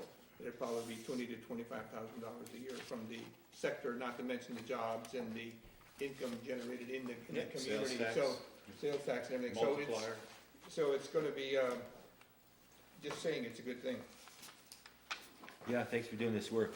And the number of SDRs, 172, of course, going to be fungible. So, you know, these are all estimates. Do we need to get Joyce Grant at the next meeting? To ask her how, I don't know. No, I think we should finish and then turn it in, and then we're going to get the feedback. Yeah, We can have a, I we think can that have part a, is really not for us to worry about how. Yeah. but we could have a finish and then have a meeting after the folks have had a chance to review it to answer questions, and then we're done. And we could kind of do a presentation, give it to them, and then say, well, let's have a meeting where we're sitting here and they can ask us questions. Is that what you're saying? I was saying, actually finish, deliver, meet a week or two later to answer any questions, so Yeah. that way they know what we've Right. done. Exactly. How do we deliver? How do we deliver? What this? you're writing, I think what Yeah. you're writing becomes part of an exit report. And then what do I do with it? I just Just mail give it it to in. every, turn it into who? Turn it into the town board, give it to all the town board members, all the planning board members, zoning board members. you just make multiple copies and give it down to you. Mailbox- Planning board Mailboxes, meets meetings. twice a month, and the ZBA meets once a month. So, Okay, so I'll rewrite the third draft, and we'll either totally approve it or recommendations, and then get a final. And then we'll do what you just said. So we need one more meeting. I'm willing to adjudicate for 2 more meetings if necessary, but guys can wrap this up. Cross that bridge when we come to So meeting 2 weeks from today, the 23rd? We've got 23rd the- at 6:30. It's already booked, right? Already Book on booked. the 23rd. Posted. That's 2 Mondays from now. So I was thinking after it's over, we could get together for beers once a month, because we've kind of gotten so close to each other. If only we knew a brewer. Yeah. You know, I mean, you're being facetious, but I wouldn't mind, like, maybe. if you $72 guys- a case. Hey, there's no reason you shouldn't make money.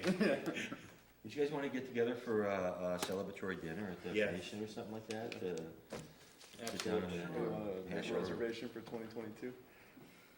I think we should all go rent the STR for the weekend and have a party. Big party. Invite all our friends. I think Brian, because he's a resident host, would be happy to host that party. I got a lot of cousins, Brian. So we can have a motion to adjourn the meeting. Do you guys No, have we any need to hear comments? from our adoring public. Basically, I think you guys are amazing. But the stamina for this meeting was pretty impressive. So I'll be brief. To the point of the density of the guests in the given STR. Airbnb has strict limits on how many they allow for an STR. It's written on the listing itself, how many guests, how many beds, how many guests they can accommodate, and whether or not they'll have children allowed. And that's all very written in stone pretty much. Is that right? I mean, I think it's true for all short-term rental platforms. yeah. So They list the capacity. there's penalties for guests that exceed the limits. Yeah, You know, if it is made known to the hosts that the guests have broken the rules. but that's the Guests host are- setting the limit, Yeah. The and host sets the limit, but that's on the listing. That Yeah. can be checked by anybody looking at the Okay. listing. how is that enforced? By the hosts, and, you know, it really reflects badly on the host if, it reflects badly on the guests On the if they have to agree to the rules on the listing, on the rule book that's written by the host. Understood about that, but if they have more people than If what they is have more allowed, people, then Yeah. that guest gets blacklisted on Airbnb. I mean, I Because- only know about Airbnb because. You mean if somebody breaks the rules, how is anybody gonna find out? Well, No, if no, the I mean, what neighbors is the complain to the enforcement host, mechanism? then the He host said, will she said. complain to If Airbnb, the this host guest says, broke "Hey, the rules, what are all we these want people doing to here?" If they write a have bad to review, and then the Yeah. guest is going to have So- trouble booking again. So the guest gets But a to bad that- review, To and that point, that, let's just say it's your house, and it's a 3-bedroom house that you're renting out, Mhm. and you say 7 people, 8 people, because I can put 2 in each bedroom and this pull-out couch. So Which you're, I so think you're is gonna say reasonable. 8, and that may be perfectly reasonable, because you're right, you're a reasonable person. But I know there was a house for rent in Shandaken that was renting to 16 to 18 people in a 4-bedroom house, that I think many people would find unreasonable. So this was So, actually what but they were, That's what they were listed as- advertising on Airbnb, Oh, that okay. Airbnb allowed, because Airbnb says okay to whatever the host says. What I think we need to do is say, is that number being put forth by the host reasonable? Right. So, I mean, checking out on Airbnb would certainly, if somebody did complain about a particular property, it would be easy enough to go on Airbnb and say, wait a minute, you have a license for 6 guests and you're listing on Airbnb for 10. So that would be a wonderful resource, but I still think that there are many people in town who would like that number checked by the town, not by Airbnb. right, right. And then, the neighbors do have some input in the Absolutely. licensing process. So if the neighbor says this person has a habit of renting to 14 people in the house, I think that's excessive, and this is the reasons I think that's excessive, this is how it's impacting me. I think, there's a process of taking that into Absolutely. consideration. Mhm. So I think, there's so much variation in houses and how they're laid out, That's- and how, like you said, how big a room is, how many beds can fit in the room. that's the crux of the issue. And how far they are away from neighbors. There's so many variables. I don't see a way of making an actual formula. The simplest way to do it is just put the occupancy on the application, that's Yeah, it. That's absolutely. what the town approves for, whatever the number is. So if the town sees that it's 8, Yeah, and somebody comes into a 12, the town can they're in say. violation. of And it. when you do the safety inspection, would that make sense to you if say you walked into a house and you saw their application and they said 10, somebody checked the Airbnb site and it said 14, would the inspection, you would be able to flag it as a zoning issue or something, who would it be flagged to? I don't think, It's pretty hard to just make a general, but normally I would be just looking at bedrooms. So if the Airbnb application says I can handle 14 people, but there's only 2 bedrooms, that's And if something you to have flag. a pull-out couch in the family room and a pull-out couch in the loft or the hallway upstairs, so, And you'd use some common sense. Or people bring their own sleeping bags. yeah. Yeah, I know. It's- And Well, there's if how many it's that can fit on the unenforceable. floor and a reasonable number to put in the house, because there's the septic system to think about. That's the other thing. Can the septic Yeah. system handle 14 You got showers? 3 bedrooms and 1 bath. Yeah, You parking, know, parking issues. the building code doesn't really care much about that. No, but No, Vivian's New York argument City is does. self-limiting. City does. It's somewhat self-limiting, assumedly. I think that 2 per bedroom, period, I think that's too limiting, because there are common areas that people can be accommodated in without being overly dense, and I think in most places. And, if it's a room in somebody's home, they're not gonna wanna have 5 people in it, that's inconveniencing to everybody. I don't see it as being a general problem, I see it as being a problem with specific Yeah. places. And then I think the neighbors would come in and they would raise the red flag. That's There the, may that's be the some problem, mechanism it's hard to, written in that can limit that. it's hard to find a generalized reg that's gonna regulate the whole thing everywhere in every situation. Right. Is it realistic, though, to, as we've been saying, when you apply for a number of occupants, Mhm. and is it realistic for the inspector to look at that number, look at the house, and make a judgment call? Because it is a judgment call, because, yes, sometimes that pull-out couch is a viable, safe place for the people to go, and sometimes it won't, because pulling out that couch will block the only exit out of the house. Yeah. So is that a reasonable burden to put on the inspector? It's a judgment call. Or do you need to think about that? Yeah, That's- I'd have to think it. Yeah, that's, It is a little bit of a judgment call, but I think, But it does give discretion to how it would be Right. used, Right. right? I mean, but also like what it is now. responsibility. That's a a problem. lot of responsibility that isn't written firm. Yeah. That's the burden, right? We're putting it on his shoulders to decide something that we can't define. So I think that is a challenge. No, but we're also What if he putting it says- on the What if they say to applicant. me, "Oh, I got these 2 tickets to the Rolling Stones. in Well, then Madison you Square could say yes. Well, then you say, okay, and you sign Then it. then you come back to the committee and, It's also on the applicant to be reasonable. It's a Brian, hard- do you have anything yeah. to say? I just want to say, I think you guys are doing a great job, and you're getting so close to this. The only conversation that I had any trouble with here tonight was this thing about, what seems to me this like attempt, it keeps coming back to do some social engineering in this town and say, well, how can we really try and enhance the number of rent? I mean, listen, we are a town of homeowner occupied, this is what Shandaken is, and has always been. And so the idea to say, yeah, it's true that that there's fewer rental units, but there's good reasons why there are fewer rental units. Plus, it's a problem that's not unique to Shandaken, it's the whole country, it's everywhere, it's Right. every adjoining town. And so, yes, we have to find a better way to staff our volunteer departments, but on the other hand, trying to put that responsibility on this committee isn't making Right. any sense to me. It's like, no, let's not try to regulate. I think that's part of the package that we inherited when we got on this committee. Was to not just look at things that we do to promote STRs, but Well, things no, that no, we I do to agree. promote the community in itself.